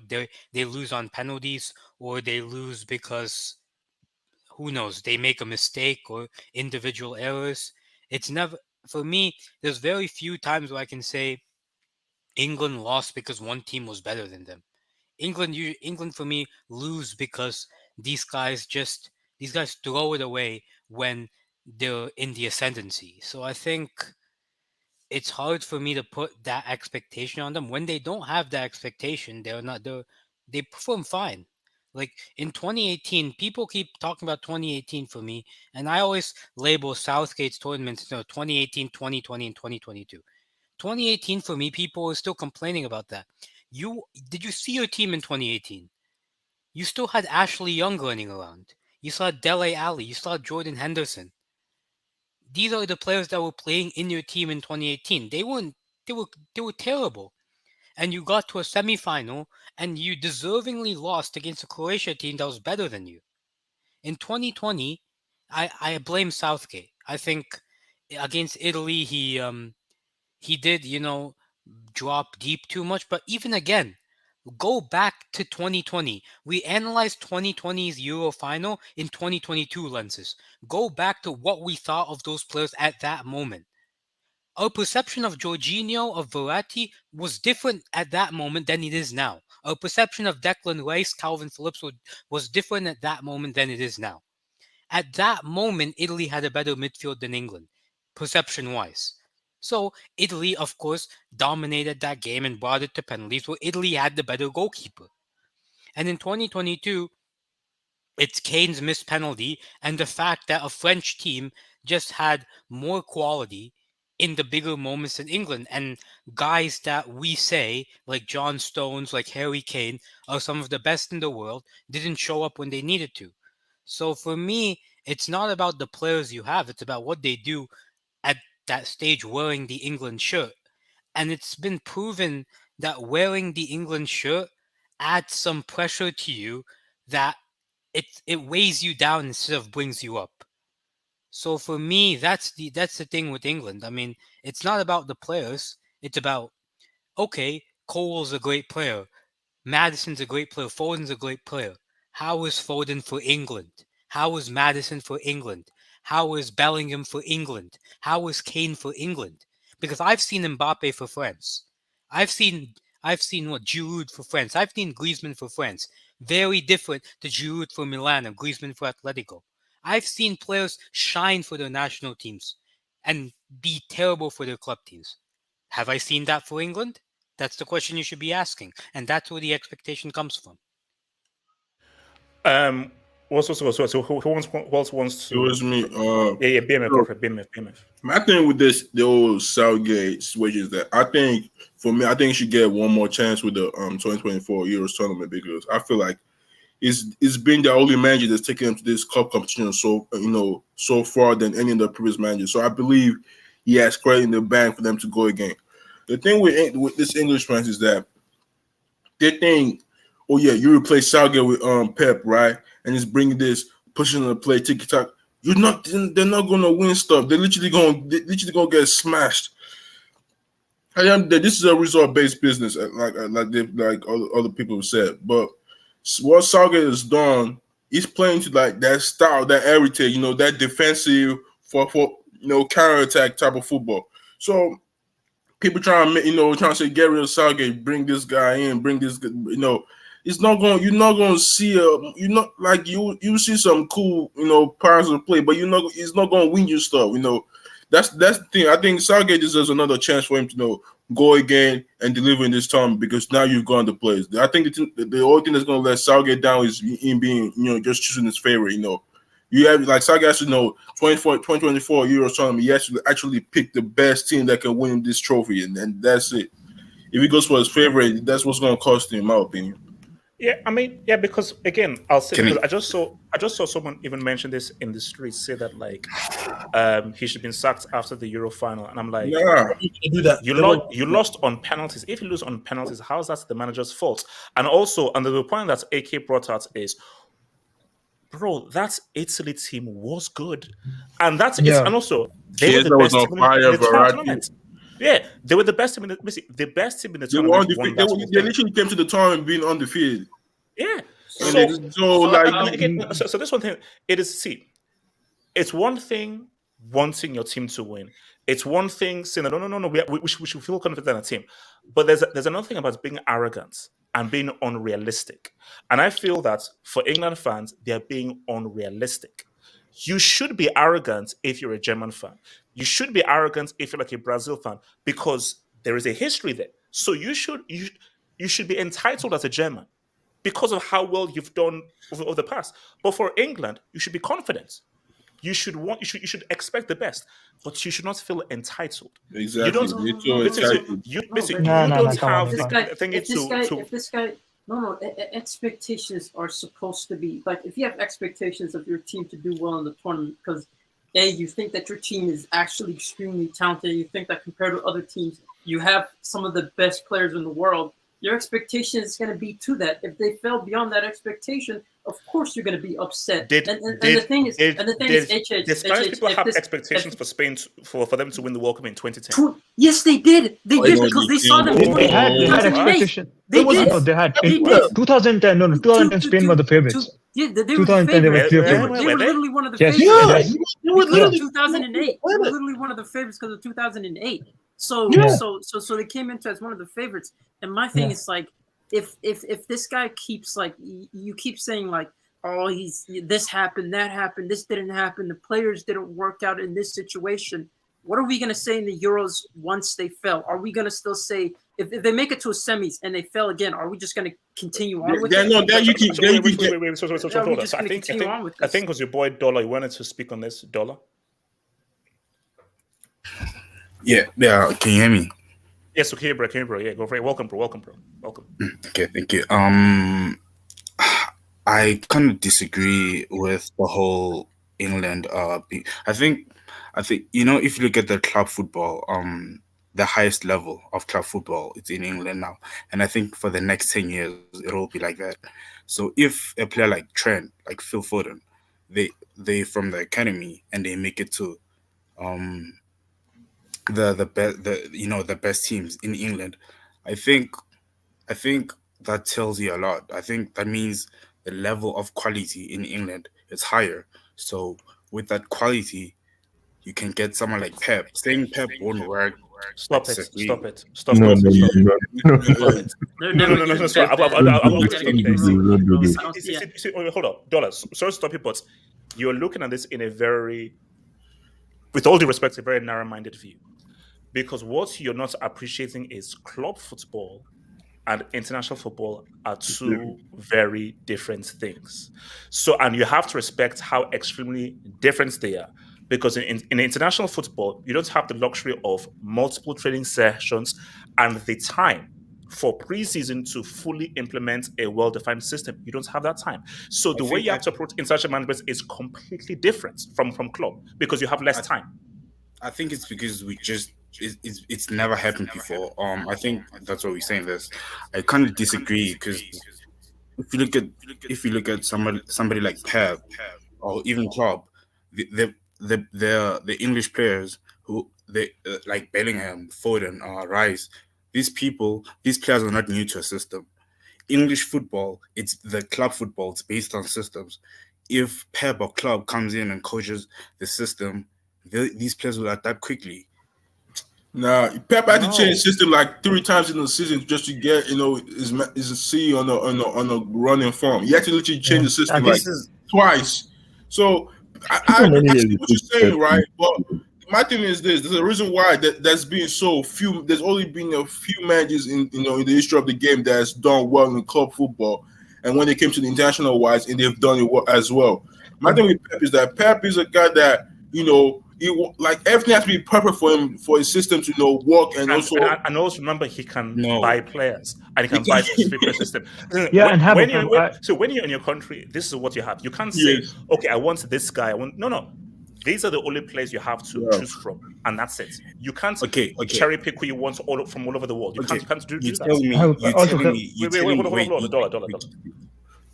You're telling me a midfield of Rice, Bellingham, Foden, and Trent inverting or Stones, whatever. You're telling me that midfield won't dominate most of the countries? It does not mean you win the games. No, it won't. No. Again, football doesn't work like that because it's not just about names. It's about how do you put them together. Because Foden plays for City with City's players. Because Foden is playing with a Rodri and a De Bruyne. A Bellingham is playing with a Tchouameni and with a Mudryk and with thing. So how they look at clubs is different because they play with other international players. Dola, you're falling into the same trap that the 016 fell into. Oh my gosh, we've got Gerard Lampard, but Lampard is playing next to Essien and Makelele.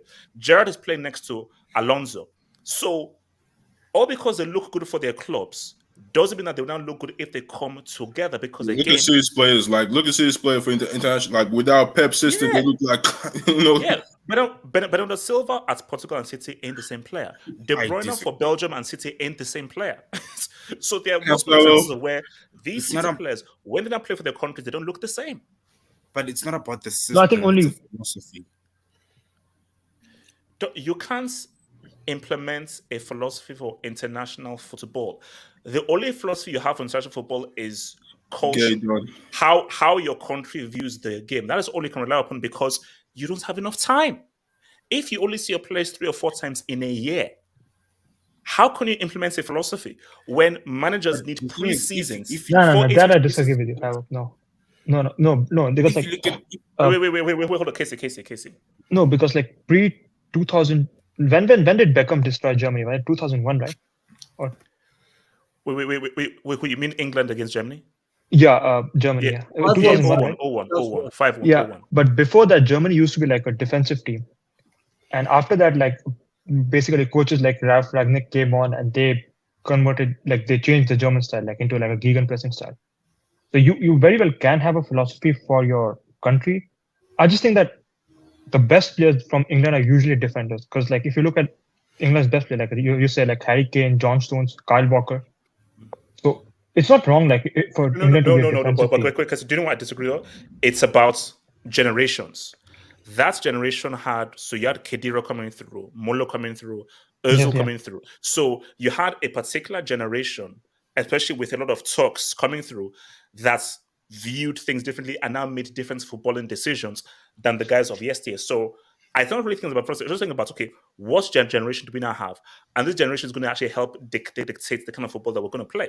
So I think that, hence why this England, this is a golden generation. And this is a very good generation. But I disagree in saying that, like, oh my gosh, just get a club manager in here and do it, because football is too complicated. It's not that simple. Let me take the English. Okay. Wait, so all right, let's see. Shout out to your boy Ramesh Suresh. HH, relax. You might soon get rid of donations. He looks like he knows how to handle. Okay, all right. I don't even know what I'm let me just keep going. Shout out to Ifman. Thank you for the dub. Losing to Croatia in World Cup 2018 was fine. It was a good team and the first time loss. But England started strong, but lack of game management for his subs. World Cup 2022, not his fault, as England tried, but lack of subs again. Yeah, that's what I was saying. No, sorry. 2022, Kane missed the penalty. Yeah, they missed a lot of sitters also before that. Right? Yeah, that penalty before the penalty came up, all right. Like most, like people were like, even Rio was talking about it. It was like, I was expecting like Southgate to like make some changes. You know, Sterling was playing horrible at that time. Bring Rashford in. Grealish was on the bench. You know, Maddison was on the bench. Like trying to change the midfield because you had Edison was starting too. So but BMF. Were England not performing better than they were performing better, but like they needed, they just needed that firepower to just, kill France off. Like they were literally. I'm sorry. If I'm coaching a high stakes quarterfinal game and my team is playing well and have the momentum, no, but changing nothing. I'm sorry. People say Southgate. Kane missed a damn penalty to make it 2-2. No. Here's the thing you just missed though. BMF just said the two words that are very key here. England lacks a killer mentality. England cannot kill off games. Is that on the players or the manager? That's on the players. I'll say both. It could be on both sides too, though. That's been England for as long as we know it, though. They lack a killer mentality. How much times have we said that? No, seriously. And even when we did the England-France post-match, what did we say? France just know how to get. Yeah, done. France just know how to get because France are like France. Yeah, Griezmann. We're not saying anything. Hey, Griezmann, we just need to execute. We just need one play to execute and just get this result. So, and to win this tournament, you have to get. And you have to have that GID gene within you. And I think as talented, and who knows, maybe this England team can lose that. But again, guys, I ask you, do you trust Harry Kane in a big game? Do you trust Harry Kane to get in the big game? But here's the thing, though. Let's look at this Bellingham kid. Because he's young. But maybe this guy could be a potential, because I think this guy's mentality is different. It's different. Because what I was saying about England is that old generation were cowards. They were cowards. These new guys, I feel, have a way stronger mentality than those cowards. What Southgate did the most was that this generation of team, he made them, because like you had like Jared and Lampard and Scholes were talking about, like they were not, they didn't want to play with each other, like they didn't have the chemistry. Okay, please. Don't blame it on that rivalry crap. No, you were just bad. Wait, hold on, let me get this right. HH, you can't excuse the Euro 20 final. Yes, I can. Playing at home and Italy can be beaten. England scored in the second minute. They had the momentum. Did they? No, they did not. As Italy was in shock and could have killed them off. However, John Strata was too defensive. I wholeheartedly disagree. No, guys, no. Here's my thing. All scores within the first minute 30, and if, say, for example, who was up front? If Kane, because I know Kane had a couple other chances. If he scores again, I think he was Sterling. No. Beyond that, guys, this is a final, and keep in mind, you see, guys, you have to put everything in context. This is the biggest game for England since 1966. If I'm a manager, and I know that I am managing a game which is the biggest in my country's history since 66, and we've gone 1-0 up against Italy, who I know are the best team in the tournament, do you think I'm now going to go gonko and force it? No, I'm going to be like 1-0, contain. Simeone attacks, Let's go. Because and also I'm sorry. That equalizer came through because Mount messed up on the That header. was a Also, like how many goals did they concede? How many goals did they concede in the Euros? Also, I think they conceded England like or 2 England? goals. England. Yeah. I think they conceded like just 2 or 3 goals, right, in the whole tournament. Thank you. Yeah. So he has every right to be confident in his defense. KC with the dub. We have got here because of how good we are defensively. That is what got us here. Yeah, so you think that we're now in the final, and also, how did they concede? It was an individual mistake. Yeah. We're not caught open or were outplayed. It was an individual mistake. I'm sorry. For Southgate, in the biggest game in your country's history since '66, and it's a final. Bro, I'm not going to go gonko after 1-0. 1-0, we will bloody well concede. Then and try to win what's this the 1-0. solution? You guys keep coming up with these like excuses. I get it. Southgate isn't at fault for majority of it, but what's the solution? Like Fact. England, if England is looking at it, what's the solution? You all seem to say it's meters, it's this, it's that. Like, what is the solution for them? The solution is the players have to execute. No. It's on the players. But then, if they keep failing, what happens? Can't execute. Yeah. You can't execute. Gatlock, then you're stuck. Because Gatlock, a new manager ain't going to change that. Because Gatlock, a new manager isn't going to put in a special implant into the place to execute. That's on you. You see, guys, what did we see from Argentina right now? Guys, I'm sorry, Scaloni is not an amazing manager. Yeah, he's fine and he's functional. He's not amazing. What we saw is Messi was like, okay, I've got to get now. Yeah. My team, my country needs me. Okay, because Scaloni just gives us the blueprints. I, as an individual, I have to execute. France, okay, England are playing us. They're back foot. Griezmann, I've got to come up with a play. Giroud, I've got to come up. So, you see, international football, the reason why I love it is because it's down to the individuals to make a play. I'm sorry, that's too simplistic. Like, at this point, you're just saying, they just have to execute. It's not that easy. At what point do we stop saying Southgate isn't at fault? At what point do we start looking at him and say, you know what, this is not working out, something needs to change? I've been saying that. I've looked at him. What point do we stop saying that? I think if the performance is regressed in the knockout tournament, then you can say that. Is that I've seen nothing here to say, man, a different manager will do much better. I've seen nothing. You see, because until I see a point where a different manager will do better, I'm sorry, bringing Krusty the Clown, it's going to be the same old thing. It's going to be the same old thing. Wait, hold on. Let me bring in. So, Ifman, Euro 20 final stats. Italy 20 shots, while England had 6 shots. For shots on target, Italy had 6, while England had 1 shot, and that was the opening goal. Again, to my point, being defensively strong got you here. Why the hell are you going to change that? You have to be loyal to the plan that brought you to the final. Why the hell are you going to change that in the final? Yeah. And again, the goal came through because of a mistake from Yeah, it was a corner kick too, by the way. So again, guys, they lost to the best team in the tournament. It's not as if they lost to some riffraff. They lost to the best team in the tournament, who just happened to be freaking Italy. So this is why I don't get. So all because you're at home. Do you believe that gives you divine rights to win? No. It doesn't give you divine rights to win at home. You have to go and I'm sorry. Guys, Southgate, I feel, is the right man for England. What needs to happen is the players have to make it happen. Because England have the right man. That's my take. If Southgate is the right man, then what's the problem with this selection? Why does he keep selecting Henderson? Why does he keep selecting these players? He has to die by these players. Yeah, because wait. If he's the right man, then get the best out of them. Like that's and the point I just made is a few inches lower. Saka scores that shot. England win 2-1, and what do we say? They win the game. You could say who picked Mount in that final. Yeah, who picked all these guys? Like, let's be honest. These guys are his his men. Like that. You can say that about any manager, though. Like, even for France, why does Deschamps pick Rabiot? You see, no. Zeman, my point is that. But Rabiot delivers. Some of these players don't. That's the difference. No, don't manager. That's literally the delivers. It's trust. Let's be honest. Maguire delivers for them. We can say anything we want about Maguire. Maguire delivers for them.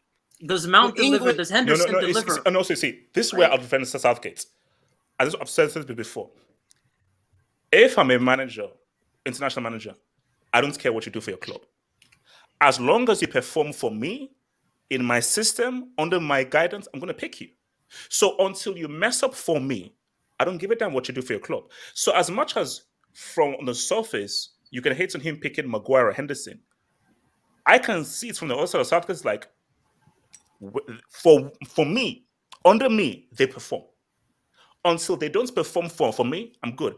I don't care what they do for their clubs. When they're with me, under my instructions, my system, my environment, they perform. For their club, that's a different environment, and they're giving different instructions as opposed to me.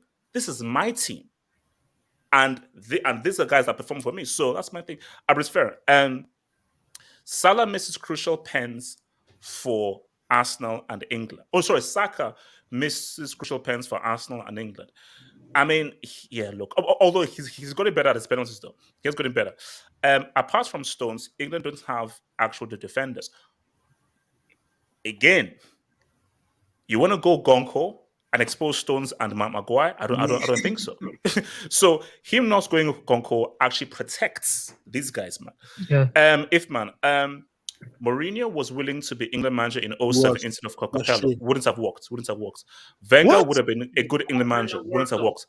After Euro 2016, as he knows the culture and plays good football, Southgate should leave after the Euro. Guys. No, guys. He should leave after the Euro. Guys, I'm sorry. I mean, there's no excuse. I believe this wholeheartedly. Your manager should come from your country of origin.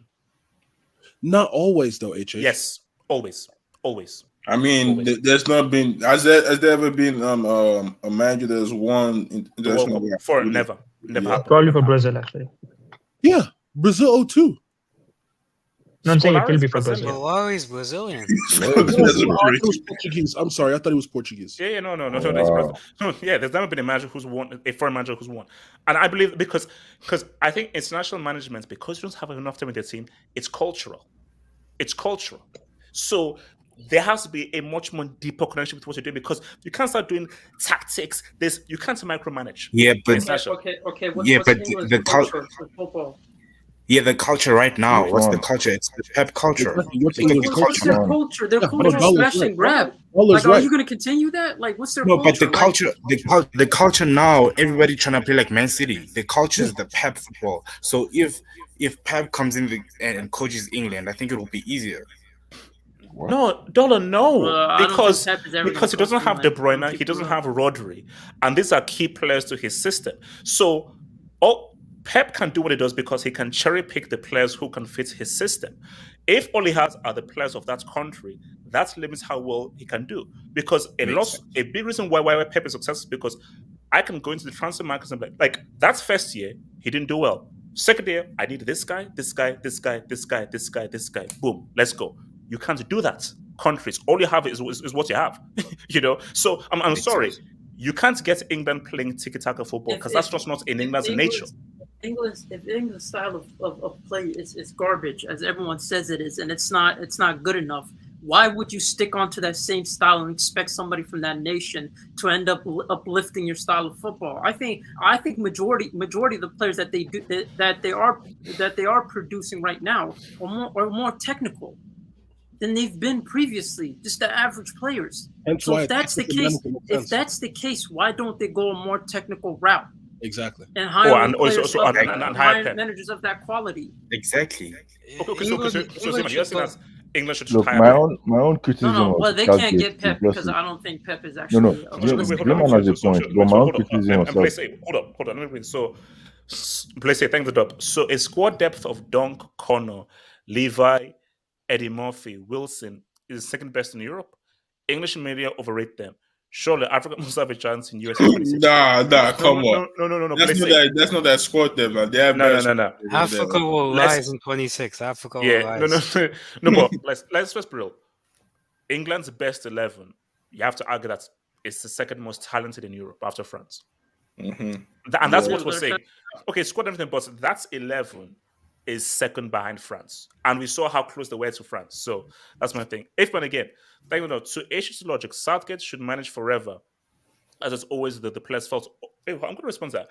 If England gets knocked out of the quarterfinals in Euro 2024, HH blames the players again. Yes, he wants Deschamps to be sacked despite winning. No, see, here's my thing, Ifman. Please sack Southgate. I'm telling you right now, bring in a different manager, and this is what it is. Now, here's the thing. This is the decorum. If England don't win these Euros, I feel that's like a cycle. So that's his. You've had now 2 World Cups and 2 Euros.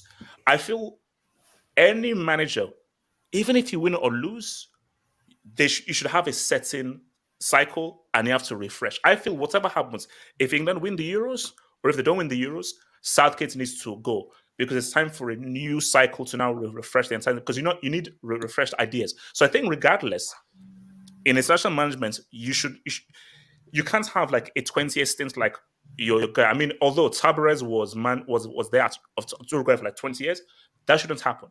So I do feel that you should refresh things. But my point is, the issue isn't Southgate. The issue is players. And I'll say again, England didn't get knocked out of the World Cup because of Southgate's tactics. They got knocked out because Kane's penalty is trying to find solace on Mars or Venus. That's the thing. So let me hit. So let's hit this right now. So let's talk about your boy. So AK, let's talk about your boy Nene. Let's talk about your boy Nene. About donation. Donation. Okay, you know what? No donation. Okay, let's donation. You know what? let's talk about Dr. Uma, man. Dr. Uma donations, man. Gifts. Okay. Donation. Here's the thing. Anybody can answer. Is it too extreme to say Mudryk is a brick? No, not really. Yeah, he I is wouldn't a say friend. so. No. Okay. So AK disagrees, Casey agrees. So AK, why do you disagree? No, I agree that. I said it's not serious if you call him a brick. I said you can call him a brick as long as you want. The guy's helpless. I'm sorry. I don't. So you don't think that we shouldn't give him more time? You think you've seen enough to say that the guy's trash? I don't know if you signed a football player or a war conscript. I genuinely think he's a war conscript. That's what I mean, did you see that dribble he tried to do against Walker? He fell over the ball and got injured. He cramped himself trying to beat someone 1v1. No, because my thing, AK, is that I know Chelsea fans are holding out hope on him because of how much was spent. But AK, I'll be real with you. I wasn't that impressed when I saw those YouTube comps. Yeah, when I saw that Shakhtar YouTube comps, I was like, okay. I mean, so because apart from a lot of speed and being very direct, and also let's be real, we're living in a different world. See, Mudryk. Do you know what? Now, AK, this is what frightens me. Mudryk's profile is a profile of like the 90s or the early 2000s. I don't think his profile works in modern football. Because here's my thing. Do you know a great example? Kingsley Coman. Coman is like a throwback winger. But the thing with Coman is he's smarter than Mudryk. He's far more intelligent and he knows how to navigate the space in the wing. Mudryk, I'm sorry, he plays like he's stupid. I mean, that's the thing. I mean no disrespect. Oh my God. I think. Sorry, AK, continue. AK. I saw a tweet online which said that he needed an international loan, and instead of playing in Europe, he should go play in AFCON. My immediate reaction to that was, do you know what they do to him in AFCON? You know what? You know very well what they do to him in AFCON. But I think levitate him. I mean, levitate is an underestimation of what they do. In the dirt. I mean, I looked at him like almost like what does he offer other than speed? I don't know what AK. I don't know what else. Can you pull the comment again? I think. Let me just say one thing. I think the problem with Mudryk is that you went to the wrong club. Literally, Chelsea was not that was literally the wrong club for him to go to. BMF, what top club is looking for a speed merchant? No. What I'm trying to say is that let's say because Arsenal was interested in him. let's say he went to Arsenal, I could say, you know what, Arteta could actually develop him because Arteta is used to developing. I don't know about That's what people are saying about my thing with Chelsea is that Chelsea just decided to just spend 100 million plus on a guy that they know starting every game. They don't know how to use properly with his his skill set. I'm like I just feel bad. I just feel bad for the kid. I feel bad for him. That's what I'm saying. You don't have hold on. Casey, and then move to Neymar. Casey. Abdullah has been shouting about the fact that Poch is playing Chilwell as a left wing. Bro, Chilwell as a left winger is better than Mudryk. That's too far. That's Casey. No, that is a fact. Casey. Casey, you actually read a very easy point because I was like, surely Mudryk is better than Chilwell, surely. But Casey, here's the thing, and this is what scares me. Maybe this guy is so bad in training, and he's so useless. He's actually, I'd rather try to retrain Chilwell in this position than this dude who he must see that, bro. This because my thing is that I was like, from what I've seen of Mudryk, especially in this game, I'm like, this guy looks lost. This guy looks completely lost. You know what I say about players like him. You know what's my problem with players like him? It's like, listen, man. For me, it's not enough that you can dribble. Anyone can dribble, right? It's about your IQ. Fundamentally, or how good are you at decision making? That determines how good you are as a player. Because I'm sorry, there's a lot of players. Adama Traore can dribble. It don't mean all of a sudden like he's an incredible player. Whoa, look at him. I mean, he might look good in highlights, but in real game, bro, like his decision making isn't good enough. But this guy, I feel like he's a speedster, but it almost feels like this guy has no like sense of control when he's kicking it. Like it goes anywhere. He doesn't know the direction it's gonna go next. No. I'm not trying to be rude. And please don't take this the wrong way, but it feels like he's stupid. He plays like he's stupid because I'm like, that's a dumb thing to do. Yeah. No, that's it's like, you know that you're going to overrun the ball. You know that there's not enough space to run that quickly. Why would you choose to do that? It's the problem. It's like, I'm telling you, bro. Like, I don't think any manager can save this guy. I'm gonna keep it real. Like with certain players, you can tell that. Okay, they might not be good fundamental decision makers, but there's something there. The problem is, yes, Adama Traore. When I use the term dribble, I just means that this guy kicks and runs. That's what I meant. That's what he's good at. But fundamentally, this guy, I don't think there's any manager out there that can actually make him into a greater player than he gets. I don't think there's a manager that can make him worth 100 mil. Yeah, there's no manager out there that can make him worth it. I don't think there's any skill. Okay, look, shout out to Mudryk. We have to move because this is something I really want to talk to. So, AK, now let's get to it. Now, let's set the stage. So, 79. He scored his 70th and 79. He has now surpassed Pele's goal scoring record. So, AK, this is what I'm going to say. When all is said and done, is all that Neymar will be known for a treble and Brazil's goal scoring record, and that's it. Because if that is it, that is a quintessential failure for a man of his talents. If all you can give me is a treble that Messi breastfed you with, and a goal scoring record that includes friendlies, Ike, talk to me, bro. Should we be repping this goal record? I mean, let's be honest here, HH. It doesn't matter where you've scored and what you've done. To beat a record of a legend like Pele it's a great achievement. Oh no! Let me. AK, I'm so thankful. Let him land. Because I know land, but AK, I'm so thankful you have this take because we can actually now have a real debate. Please, Cook. But the achievement only counts for something when you've actually, won a meaningful trophy with Brazil. I'm not going to count the Olympics or the Confederations Cup. He didn't win a Copa America or World Cup, and even when he wasn't there, his team won the Copa America, and his team won an actual Copa America. So that says something. So I think, there have been possible like things that have gone against him, especially for Brazil. But all in all, let's be honest, it's been underwhelming.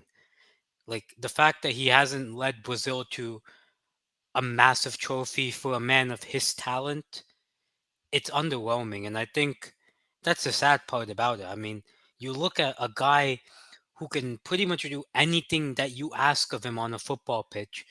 Incredible decision making, skills, tricks, all of that. If you were to tell me in 2015, in 2023, Neymar Jr. is playing in Al Hilal, doesn't have a World Cup, doesn't have a Copa America, didn't win another Champions League, I would be like, wait, how?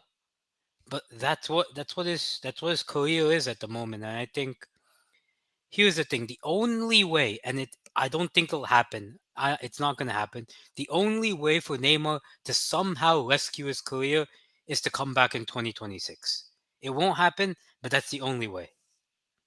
AK, why are we doing this? We know that's not happening.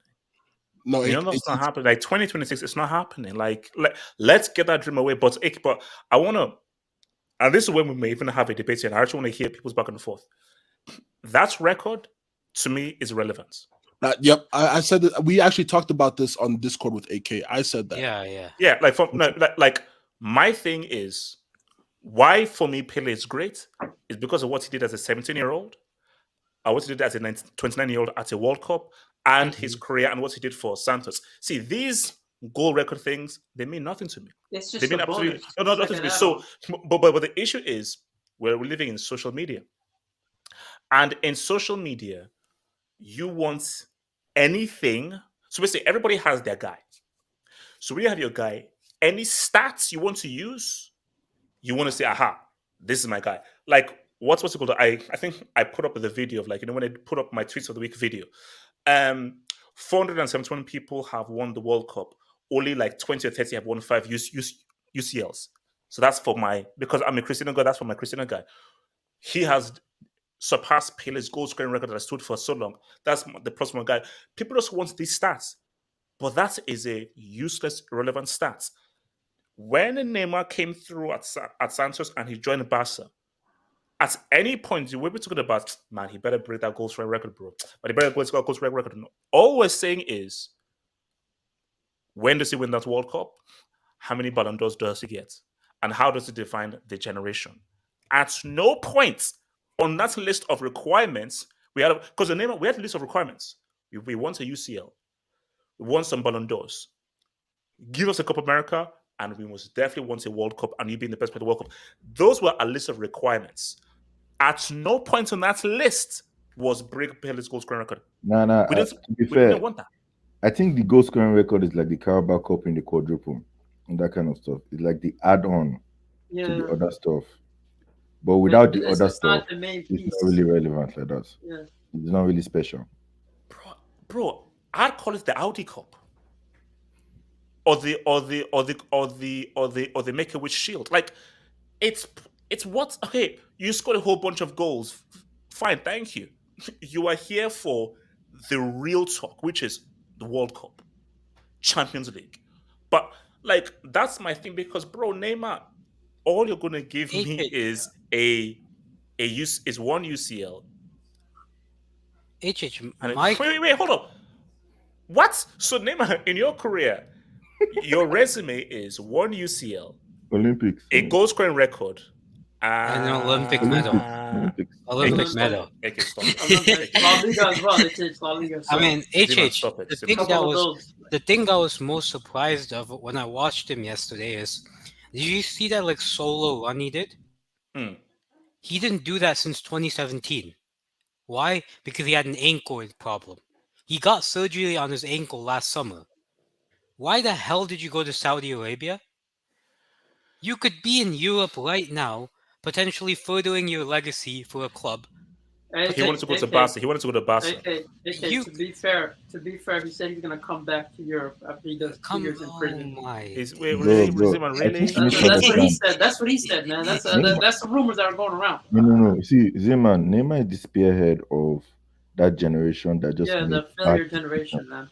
That generation that just made bad decisions. The talent was there, but the decisions they made, okay, to be fair, that PSG decision looked smart back then, but you could have dipped at some point, man. You could have dipped when Messi was looking for help in 2021. Sorry, when he was looking for help around that time, man, you could have joined your boy, but you said stay in PSG, bro. And I'm just like, it's a shame. It's a shame. That's wait. Waskett, talk about this Nene goal square record. They broke from Pele. Waskett. Nomad, talk to me, bro. Neymar and the goal scorer record they broke from Pele. Yeah, Vinny and Rodrigo will save his career. They'll save his career.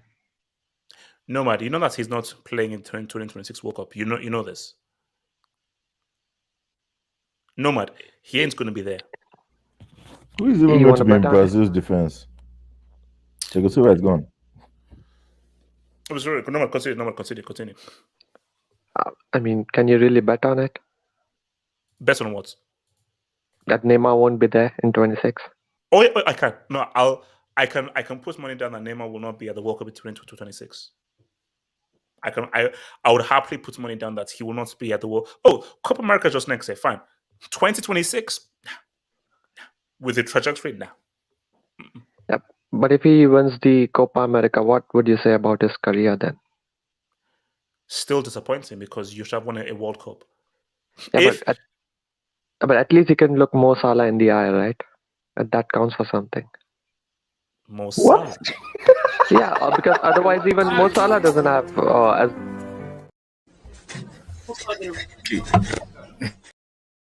Nobody's expecting shit, man.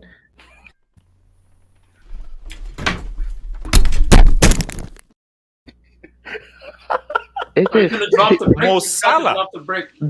Yeah. What does he have in his career?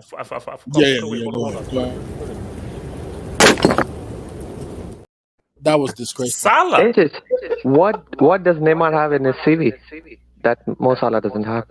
Nomad, how is Salah and Neymar even in the same convo? We're talking about Neymar in comparison to a Messi and a Cristiano. How is Salah? Messi Cristiano. It is Messi Cristiano. I mean, now you're overhyping him. You're seriously overhyping him. I mean, Bale is greater than Neymar. Messi Cristiano, really? No. Nomad, yes. Mo Salah is as great as Neymar. Nomad, I'm talking about. Kind of No, I don't know, man. Reaching, bro. Even a Liverpool fan is not agreeing. Yeah, even with my bias, I don't know. Yeah, what Neymar is supposed to be seen as he was supposed to be seen as one of the most talented players of his generation. Supposed to be. Yeah, no. 100%. Bale, Salah, they might have greater careers than him, but what we are saying about Neymar is what you're expected to be. And see, we never mention Salah in the same breath as Messi and Ronaldo. We never do that because that's not your conversation.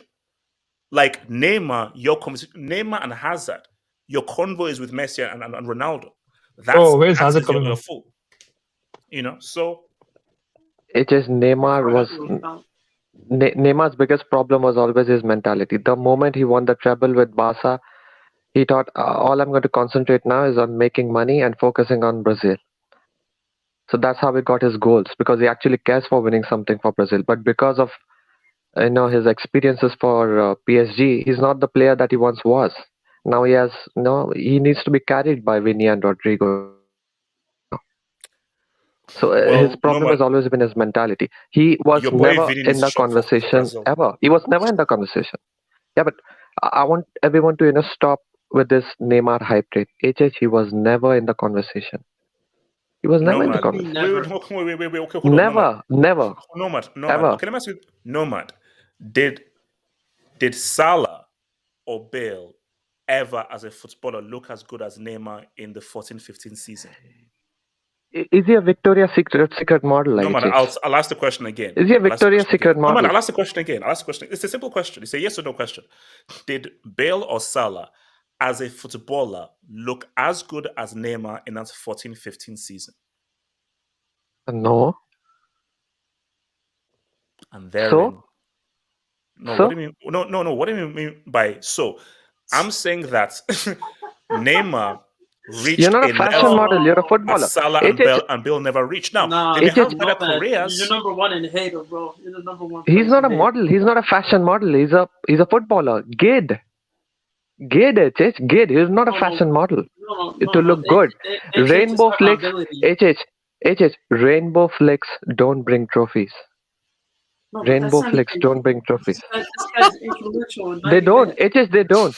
They just don't. Bale proved that. Mo Salah proved that. They don't. And even Cassano and Balotelli proved that they don't. Rainbow flicks don't bring trophies. And that is what Neymar proves. Neymar has now proven that any new kid that comes on the block, any does tricks that could maybe give him 2 meals working in a circus, doesn't mean shit. Good. Can you do it when everything goes against you? Not when everything goes for you. As it was in the case of the world's greatest industry plant, Messi, in last World Cup. When things go against you, when refereeing decisions go against you, when you're not fully fit, when your teammates are bum, when your manager is bum, when the altitude is high, even when everything when VAR decisions go against you, when you don't even get the VAR decisions for you, even then can you perform. And the people who we talk about, Pele, Maradona, Zizou, they have performed in those conditions. Exactly. Are you a man? Or are you just a dribbler? Wait, so no. Hold on. You're now questioning Neymar's manhood. That's crazy, bro. How do we get to the question of Neymar's manhood, bro? Mentality, mentality. Okay. Ziman, where are you at with this whole Neymar thing, man? Yeah, listen, man. No matter if you're saying that he's like, he didn't take his career seriously, when I agree with you. But in terms of what he was as a player, in terms of his talent, he never fulfilled it compared to his ability. That's the problem with Neymar. And I kind of feel like, top goal scorer for Brazil, that's cute and all, but that doesn't matter if you haven't won a trophy for them. So for me, it's just like he did this to himself. Who's in the background? Oh, no, I missed it. Hold on, is this the PSG Delta? Oh my god! Ain't no way, bro. But nonetheless, I don't like. I'm sorry, bro. Like Neymar, like being a top goal scorer for Brazil doesn't mean anything. It's about winning trophy. You didn't win anything, and you wasted your talent for somebody that's extremely talented, that has the ability to be influential and impactful for your generation. You're as much of a failure as all of these guys. Like all these guys in your generation, you are the symbol of that, and you will carry on being like that because the symbol of failure. Wow. Yeah, this is essentially it. I mean, he could win a Copa America, but let's be honest, if that's it, that doesn't really enhance like what he is compared to his ability. So for me, it's just like he never really delivered, and it's something he has to own up to. I don't think there's that much outline that other people can blame as much as himself. So it's just like this is what happens. Like as much as I like him for what he can do in 90 minutes and his technical ability, and he is one of the best in his generation. He's actually the best in his generation. If you exclude Cristiano Ronaldo, Messi particularly, but I just don't think like this guy has ever lived up to it, and it's sad to see, because that's what us as football fans want. We want to see the best players perform to the best of their capabilities. But like Brazil was supposed to win that World Cup.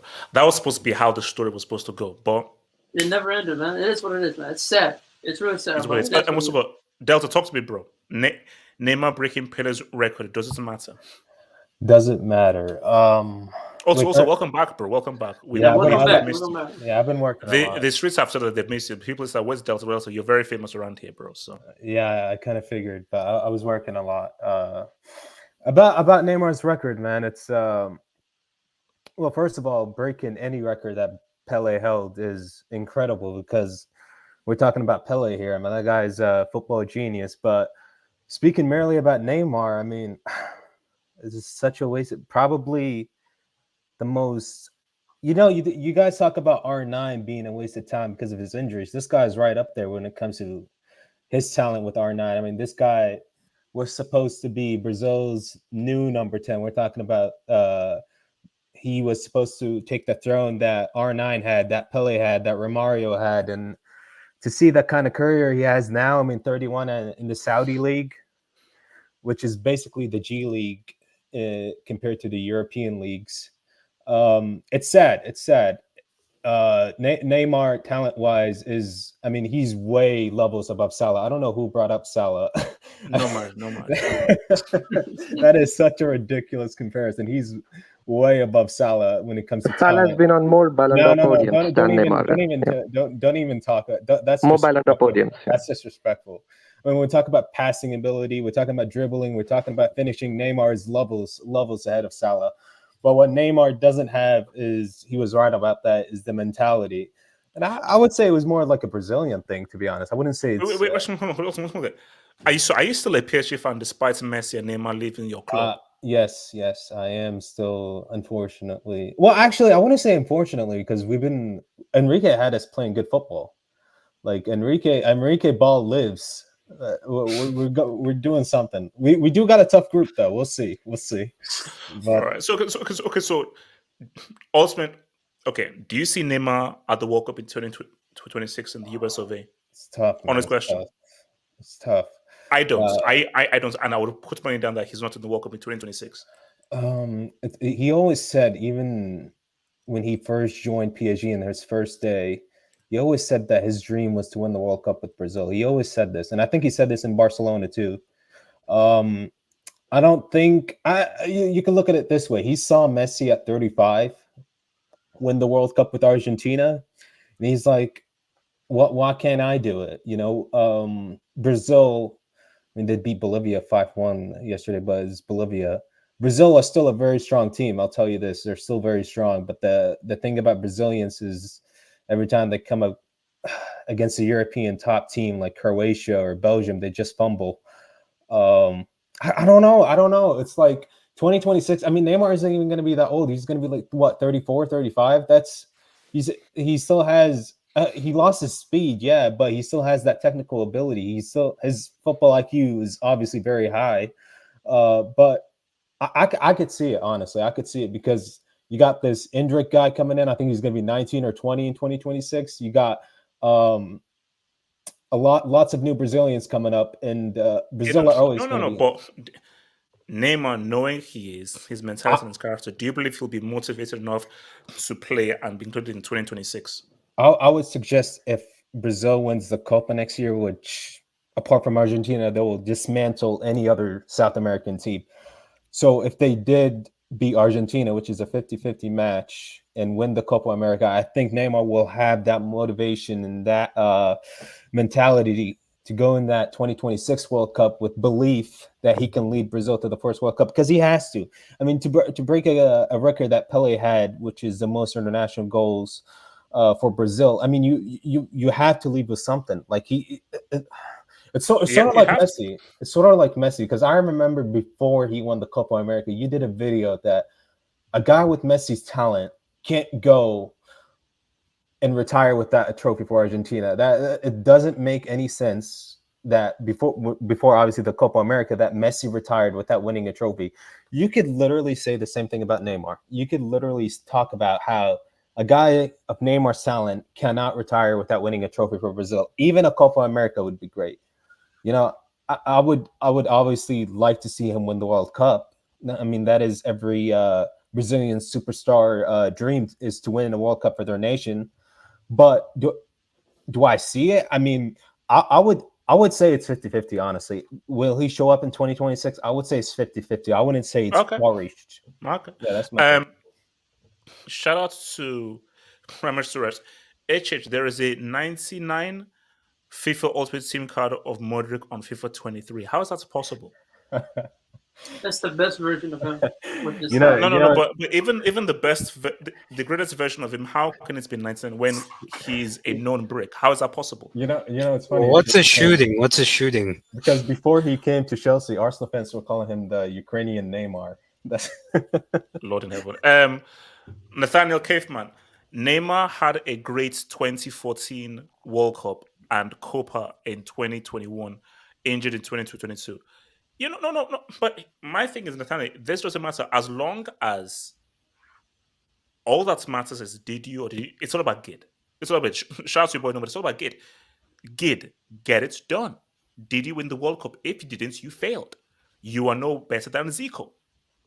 If he doesn't win the World Cup, you are no better than Zico, and you would have failed as a Brazilian superstar who was supposed to define your generation. These are the facts. 14 UCLs. Emergency hangouts for a friendly water bill due. Water bill is still due, but that's for the 1st of next month.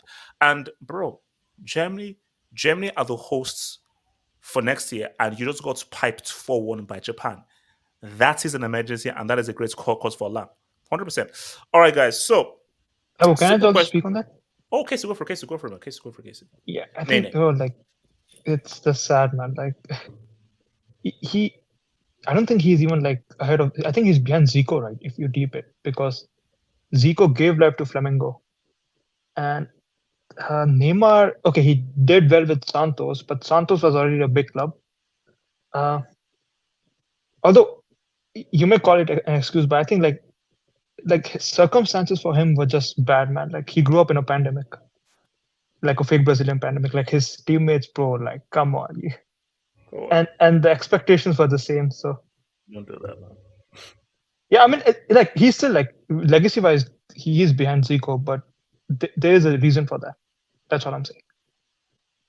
But history won't remember that. Like, no one cares. No, unfortunately, Casey, unless you re-edit the Wikipedia page, Wikipedia won't say there was a Brazilian pandemic, therefore Neymar can't be blamed for not winning a World Cup for Brazil. All it will say is World Cup 0. And it might say Copa America 0. Hopefully not, but it could say Copa America 0, World Cup 0 under his honors. Yeah, that's the sad part. So, guys, last thing, and then we'll be out of here, guys. So, very simple. Who watched the Sidemen game against YouTube All Stars? I watched part of it. I didn't. I'm gonna keep it real with you. I only saw like highlights here and there. That's it. I'm watching the highlights right now. Okay. I'm even asking this way. So who watched did anyone watch the full game from beginning to end? No. Maybe. Okay. Yeah, I did. Okay. No, first of all, before I go to Zeman, why didn't you watch the full game? Because I'm gonna keep it real. Like I was stuck in Boulder Gate 3, and I was too knee deep into it. Zeman, how is it? Zeman, we need to link Zeman. This game is absolutely amazing, HH. Bro, I'm out here. I'm struggling for my life, HH. No, bro. Okay, Zeman, we have to link up, bro. Zeman, we have to, because I need some help getting some spells. Bro, wait. What's your class? Let's just say that I just walked into something weird. That's what I'm going to say. Oh, you did something. No. I don't want to spoil it. I just walked into something. Bro, this game is crazy, bro. It's crazy. But trust me. I didn't watch it either. Okay, so BMF, what were your thoughts on the whole game? Yeah, it was pretty entertaining, you know. Speed trial score. I think that guy scored.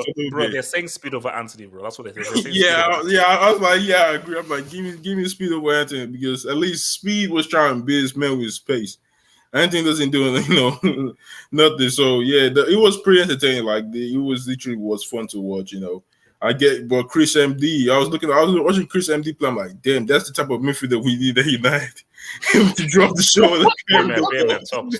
Stop. No, Chris MD is nice. It's funny. I don't care how nice he is. Don't start repping him. No, I gotta be honest. You know what's funny is Chris would start for Chelsea. He honestly would start for Chelsea. He's not lying. It depends how old is he under 25? Is he under 25? Because we have a quota. It has to be under 25. No. But I did see highlights of this one player, Angry Ginger. I think that's his name. Yeah, Angry Ginger. This guy. Solid. This guy's footballing IQ, man, is actually amazing, bro. He's like, he's Maguire with like a high football IQ. That's all I saw. No, guys. I saw player highlights. Guys, these guys, they had 2 million viewers at a point. Yeah, that's insane. Yeah, Mr. Beast was there, like, and they made like 2.5 mil from the old charity. So basically, in that whole thing, who is the most famous, or who is the most I think popular? it's Mr. Beast. Mr. Beast. Mr. Beast. Because I keep seeing this guy's face always pop up on my thing. What is he? What does he do? Like, what's his thing? He gives money away.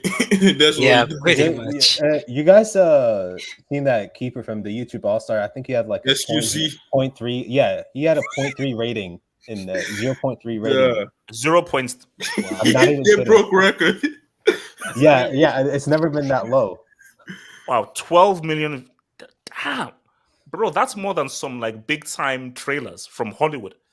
Yeah, but like it was see like Mr. Beast is like I think is the most is the most famous. No. But I think how did he get famous? Like, what did he do to become? Oh, he gives money away. He gives money away. Like this man gives. How does he make the money to begin with? Originally, he did like I don't know. He was counting down. He was doing challenges. Then he blew up. Then once he blew up, he made a lot of money from it. Then he started doing money challenges, giveaway, where he gives out he has a challenge where he gives out cars, houses, money. And that's the funny thing. Like he literally earns more than he gives away. Like he gives away these cars, right? But due to views and subscriptions, he earns like 10 times of what he gives away. So he basically planned it out. He basically he just literally he went to Africa, right, and and killed some people with blindness, I think. Yeah, where he paid for like this stuff like that. Yeah, that's what it's known for. That's why. Yeah, it was fun to see. Like KSI was. Yeah. I saw him say it was moving like Onana for a minute. No. But my thing like guys, 60,000. So a bunch of YouTubers sold out a 60,000 stadium. That's crazy. I think they're trying to do Wembley next year because they're going to do next year again. They can do it. Let's do it. They'll sell out Wembley. Bro, this was sold out like months in advance. So, bro, they could easily sell out Wembley. I mean, it's just so crazy that like I think like bro, 60,000. That is, and still that's 60,000 plus. That's pretty good. Actually, so Suleiman, why do you still have that logo still? Listen, we're not getting rid of it, bro. It's that's what I'm known for, man. Okay, so what do you have to say about? So did you watch the game Sidemen versus the YouTube All Stars? I didn't see the live match because I was working, but I saw like the highlights, bro. And like actually, this Chris MD guy, he's actually pretty talented, to be honest. Like he's talented, man, and like. Wait. Talented enough to play for United or talented enough to play for Lugo? He's better than Anthony, bro. I'll be honest with you. He would start for United, man. He might be more Brazilian. Yeah, like it was the way he was carrying the ball. I'm like, damn, this is what we literally need. Wait. Which YouTuber has the most subs? Is it Marcus Brown? It's got to be Mr. Beast. So it's Mr. Beast. Mr. Beast has 1 billion subscribers, I think. No. He says 180 million. Subscribe. What? That's literally what I was saying. Like all these giveaways. Bro. I thought that was 180 million subscribers. So I thought that was 180 million. But did I say views? No, views. I think you mean views. Yeah, he also has other channels like the gaming channels, the language like he has a channel where like it translates what he does on for the videos he does in English to other different language, and they're like 10 million subscribers. So he has the most subs. Yeah, he able to PewDiePie. That is shadow of a doubt. Yeah, he able to PewDiePie. Apparently, in 2021, Mr. Beast made $50 million, which roughly 30 million of them from YouTube ads and 10 million from sponsor deals. And he also has other brand deals. Like this man has his own burger. It's so crazy that they said this: a minimum of $3 million per month from YouTube ads alone. Like this man gave out a plane. Like he gave out a plane one time. I think last year's charity match. Like they literally gave out. Yeah, he gave a private jet away. He gave a private jet away. Like he gives away these incredible. But it just shows how crazy the world is. But like, you can literally be a millionaire just doing stuff with like a freaking camera and everything through YouTube, bro. That's crazy, man. That is freaking crazy. Like the guy was like it was last year church, and I'm like, and I think was he so I don't think it was Speed that won it, but like this man, you know, he literally gave out a private plane. Then he gave Speed his credit card, right? He gave Speed his credit card with chunks to go spend on shopping, and literally spent nearly 100K plus. But how much is the average private plane anyways? Is it like 5 or 6 million? That's gonna be expensive. 10 mil, yeah. You look like 10 mil plus. Yeah, that's it. Especially it's expensive. Yeah. But Speed just needs to get his goal. I was waiting for that goal, like that goal. Also, bro. No, actually, no, because I was watching the festival and I saw Kai Sinat, who this guy was about 3,000 years offside, and I was like, bro, you don't have to be like 3,000 years offside, bro. And then it was there was one time during that time, right? It was Duke Dennis, right, for AMP. This man was that shit out to kick off. No, but I think they said it. I should, because they were showing me some clips of I should be like, they say he's actually improving at football now. He has improved. If we weren't careful, if they weren't careful, Speed could have dropped a 4-piece. I kid you not. Bro, this man hit the post. Angry Ginger was stopping him from dropping a 4-piece. What I don't want to see is Speed getting a Saudi deal. Bro, and he dunks on CR Kelly. We don't know. Can you imagine? With his legend, man. Why not? I can say Delta hasn't changed, man. Ziman, what are you saying? No. All I say is the only person that can probably compete with Mr. Beast is like if Casey and Nomad did their own like podcast, man. That definitely gets those subscribers up, man. On that I'd like to say, Casey, I remember you spent 200 euros on that patch of grass. 200 euros. That's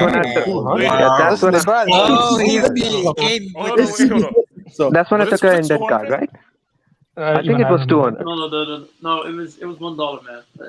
No, I think it was 200. That's when I took his Indian card. And also, yes, a chicken tikka masala is actually not Indian. It's some Pakistani guy or disguised as an Indian decided to come up with to fool white people and to swindle them of their money. That's what happened. And British people actually decided to make it their national dish just because they had the word masala in it, and they didn't even ask the guy if he was actually an Indian or not. I mean, congrats. He basically called Casey a fake Indian. No, you gotta speak up, man. He called you a fake Indian. Bro, what's the point here? Casey was fun. No, I'm criticizing the British people, not Casey, but the British people. Not Casey. Okay. Bro, no, man. Just please, for the love of God, get off me. Please, just. Before I'm not even talking about you. I'm talking about you. I'm talking about chicken tikka masala and the British people. Pakistani? Is chicken tikka masala? Is it really Pakistani or English? That's what I want to know. It's English because it was invented in England by an English citizen. I mean, the ethnicity doesn't matter. Okay. All right. I mean, shout out to the EDL, but okay, well, guys, look, man, it's been swell. I need to go play some more Baldur's Gate 3. Man. Wait, HH, before you go, so I recently got Starfield, correct? And I didn't like that game. What was your thoughts on it before you go? Delta, it's okay. Okay. Let me summarize it. Wait, hold on, Delta. Let me just summarize it. Skyrim is one of my favorite games of all time. Starfield is a decent game that's overhyped and isn't worth the hype that we're giving it. It's decent, it's fine, but it is not worth the hype. No, for God's sake. It's not worth the hype. It just requires a bit of time, though. No, it's not. Sorry, no. Based on how much it was hyped, it is not worth the hype of what they were giving. It's a decent game, but people got fooled by the hype of this is like a generational game. No, it is not a generational game. No, stop it. It's not. It's just decent. So that's why for me, I'm playing both. I'm playing Starfield via cloud gaming on Xbox One, and I'm playing Baldur's Gate 3 on the PS5. But see, Baldur's Gate 3, very different game, very different. But now that game is pretty crazy because that game is like, whoa, like you're really making some crazy Wait, choices. I want to know what's your class, just out of curiosity. Bro, I'm the black guy with that's like a soldier. Who else? No, class. No class. Human. No. That's race. Shit, what? Class. Warlock. Oh, same. Okay. I chose Warlock. Yeah, Warlock. Yeah. Z-Man, let's do some missions, but okay, I'll hit you. Guys, peace out. I'll see you Sunday, guys. Peace out.